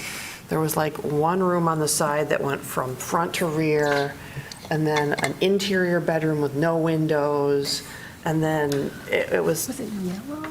It was kind of a cream color before. It just, they had to do a lot of work on the interior that, we didn't have to worry about. They also, because they had to create bedrooms that had windows, they needed 2 casement windows on the left side, on the east side of the house. So 2 original windows had to be replaced, but they, did a great job finding casements that were built to match and yada, yada. They've restored things. This is actually an Aladdin kit house. I was wondering. Yeah. So, I can't move this. It's stuck. Information from the property owner. The city shows it as being built in 1905, and everything that they found aligns with that. The name of the first owner of the building appears to be Horace T. Perfield, who owned it from 1880 until 1908. Let's see, Mr. Perfield was a longtime instructor in woodworking and pattern making at the university, who left for Fort Wayne, Indiana in 1906. And he was the secretary of the Washtenaw County Prohibition Committee in 1895. Very interesting. So here's the model. It's look at that. the Oakland, based on homes in Oakland, California. Okay. Not exactly the same. These kit houses, you can make lots of modifications. Yeah. The windows are simpler on this one. The foundation is not the same. It's stucco, but the form, the shape, the footprint is all the same. So it was very cool that the applicant included that. There's more information in the packet.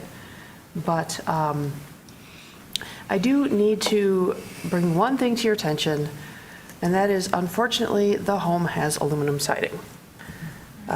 This is left over from probably the 50s.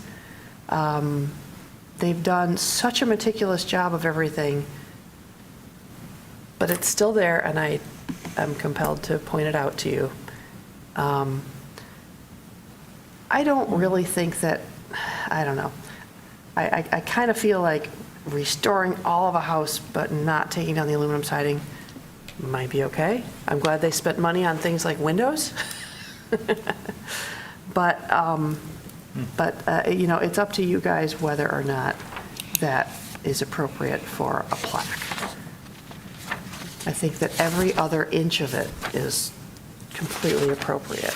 And this isn't a preservation acknowledgement. This is a historic marker. Right, it's a historic marker, yes, yes. And we do have criteria, like the work that's been done has to meet the Yeah. Secretary of Interior standards. So if they had some big crazy addition on the back, it, might not fly. Let them put aluminum siding. We wouldn't let them put aluminum siding on, see, that's the rub. But it was there.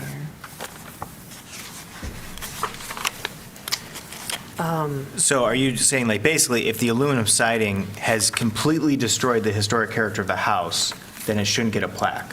But if the aluminum siding has not completely destroyed the historic character, then a plaque is okay? That's not what I'm saying, but it's an interesting idea.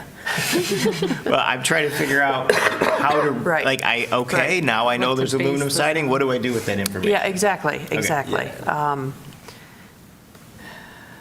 So part of that, Do just we a quick know? question. So is like, in terms of, so is this like, we're looking at National Register criteria? Is it important because it's associated with this first owner, or is it like important because it's like a good example of an Aladdin kit house, or what's the? We're not even that specific with our plaques. Okay. We're not really looking at National Register standards. I'm going to pull Yeah, up what's the here. I'm going to pull it up here criteria? for you. It's fun. Because I guess if you're pulling it up, Jill, like, I mean, this house, especially when you showed us that historic clipping, it's still, even, like, aside from the fact that it does have this aluminum siding, it still really, to me, reads like, I mean, when I saw it, I was like, wow, it's the same house. Yeah. So, yeah, so to me, it's not, the integrity isn't so damaged by this siding that you can't tell what's going on. I would agree. Yeah. So the criteria are that the building must be 50 years old. It must have been maintained over time in its original condition or have undergone historically appropriate restoration or rehabilitation. May not have historically inappropriate features, enclosures, or repairs. Principal facades must maintain integrity of form, materials, and architectural features. If one or more of the criteria cannot be met, staff and the commission will consider whether the building has special historic or architectural significance on a case-by-case basis. Well, okay. That's good, thanks for reading those. Yeah, so, What's this other list? The property must meet one of the following 4 criteria. Yeah, what's up? Listed. yeah, this is in a It's part of the National old, Register district. yeah, Oh, so it's the yeah, Old okay. West Side All Historic right. District, so we're good. Yeah. So, I mean, let's go through those one by one. A, it's 50 years old, right? We're Yep. good there. Gotcha. B, okay, so it's not necessarily been maintained over time, and I mean, you could argue, yes, but then historically appropriate, or that's an or. So the building must have been maintained over time in its original condition. I mean, possibly. We don't know what's underneath the aluminum, I suppose, right? Right. The, I guess you could consider aluminum to be part of a rehabilitation, But historically Appropriate. but not historically appropriate, exactly, right. So that one's kind of questionable.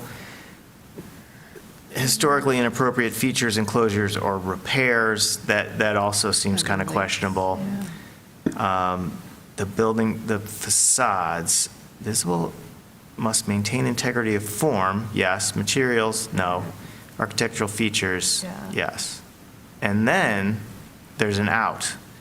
If one or more of the criteria cannot be met, staff and the commission will consider whether the building has special historic or architectural significance on a case-by-case basis. And how many Aladdin kit homes do we have in Ann Yeah. Arbor that look almost exactly like the one from the catalog? That's a good So point. it seems like this has Yeah. special significance. Yeah. I mean, if it was just a normal Greek revival house that we have dozens of those, and this one had aluminum siding on it, it would be hard to Yeah. give this a plaque, right? Well, unless it was, somebody. Something else said, I don't know, that made it some- special, yeah. I think But it's a great it's- precedent but for it's future saying homes as that. well. For what's I that? think it's a great precedent for future homes as well. In what way? If there is some other kit home, Sure. Aladdin, Sears, Okay, that sounds good. Yeah, because I mean, I literally, as we're pulling that up, I was like, I've never heard of that. So I literally have already Yeah. Googled that and like saw a bunch of other Aladdin kit houses. They all- So I was just yeah. like, wow, that's really cool. So, Have the Lustron people get a plaque. And it doesn't prevent them from maybe investigating later what's under Yeah. that siding. Well, Maybe if- it'll if we say, it's an you encouragement. can't have it because of that aluminum siding, No, but if you that took would that off. light a fire, maybe, yeah.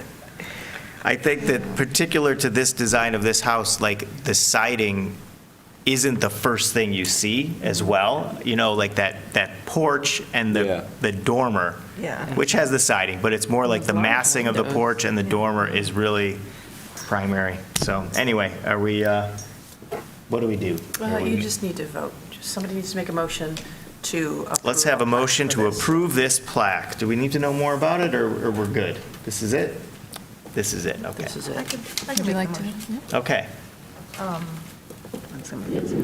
I move that the Historic District Commission approve the plaque proposed for 1003 West Liberty, or the historic marker plaque, application for the property. Is that good? Very good, and we've got a second, so Not great. that's moved by Commissioner Ross and seconded by Commissioner Fortner. All those in favor, please say yes. Yeah. Yes. Yes, all opposed, say no. The motion carries. The plaque will be presented. Great. Very nice. It's very exciting. Thank you. Is there any new business, Ms. Thatcher? Any other new business? That was it. Okay, No. very good. Thank you for that. I don't believe that you have any minutes in your packet. Right, the minutes were not in the packet, so we Okay. will wait till November. Yep. We have a November meeting this year, okay, for the September minutes. And I'm wondering, we're to part I here, is there anything a commissioner would like to share with the commission? Okay, Commissioner Cano, did you have something? Oh, no. No, okay. Very good. Okay, now we will move on to assignments. We're looking for volunteers for the review committee for the Thursday. And let's look at the agenda. What does it say? Monday at noon? Yeah, Monday, November 6th at noon. November 6th. Let's see.